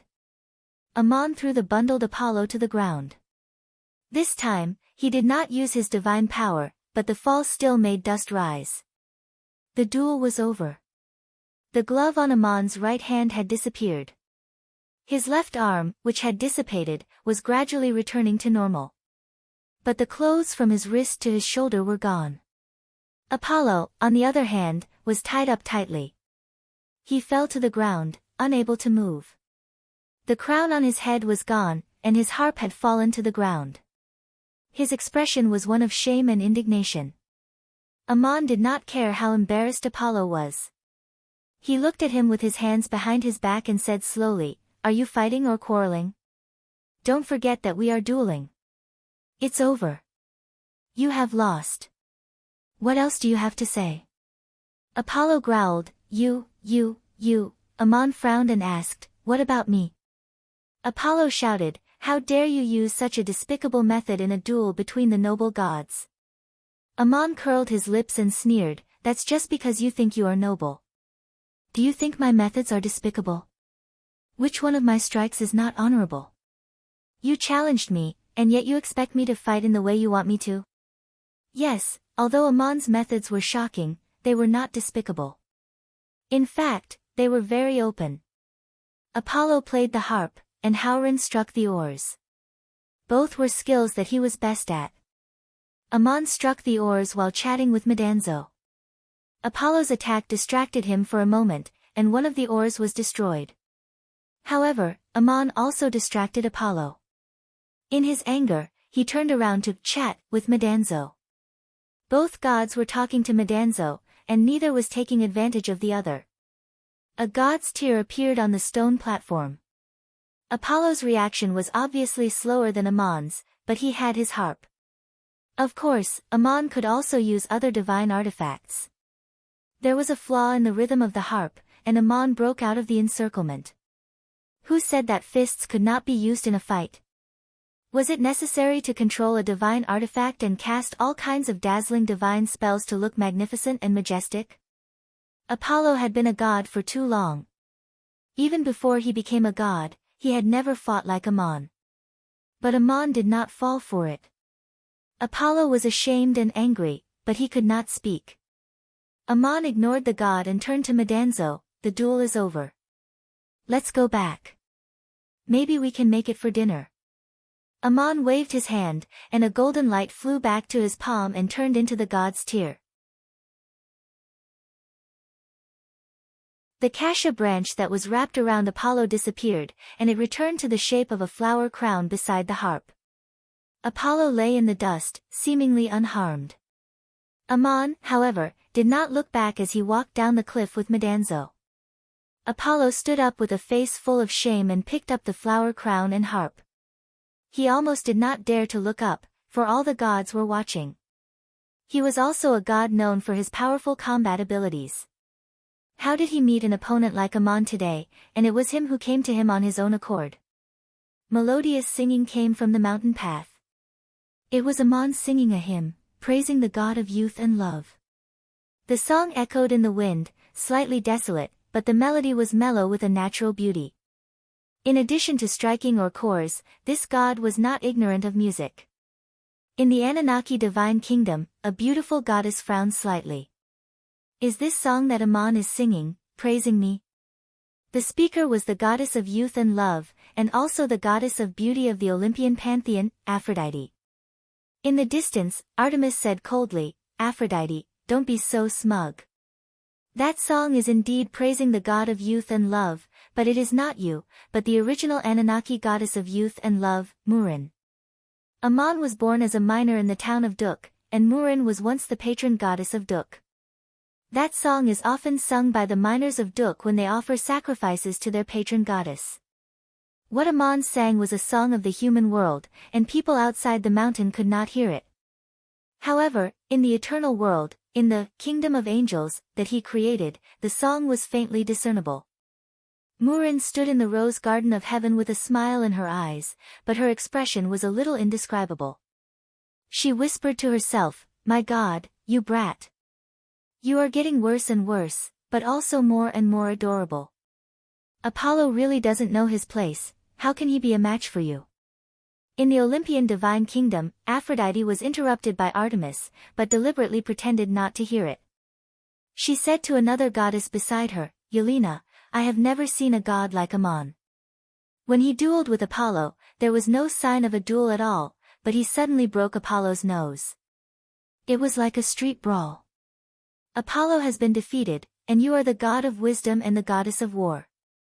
If it were you, would you have the confidence to defeat him?"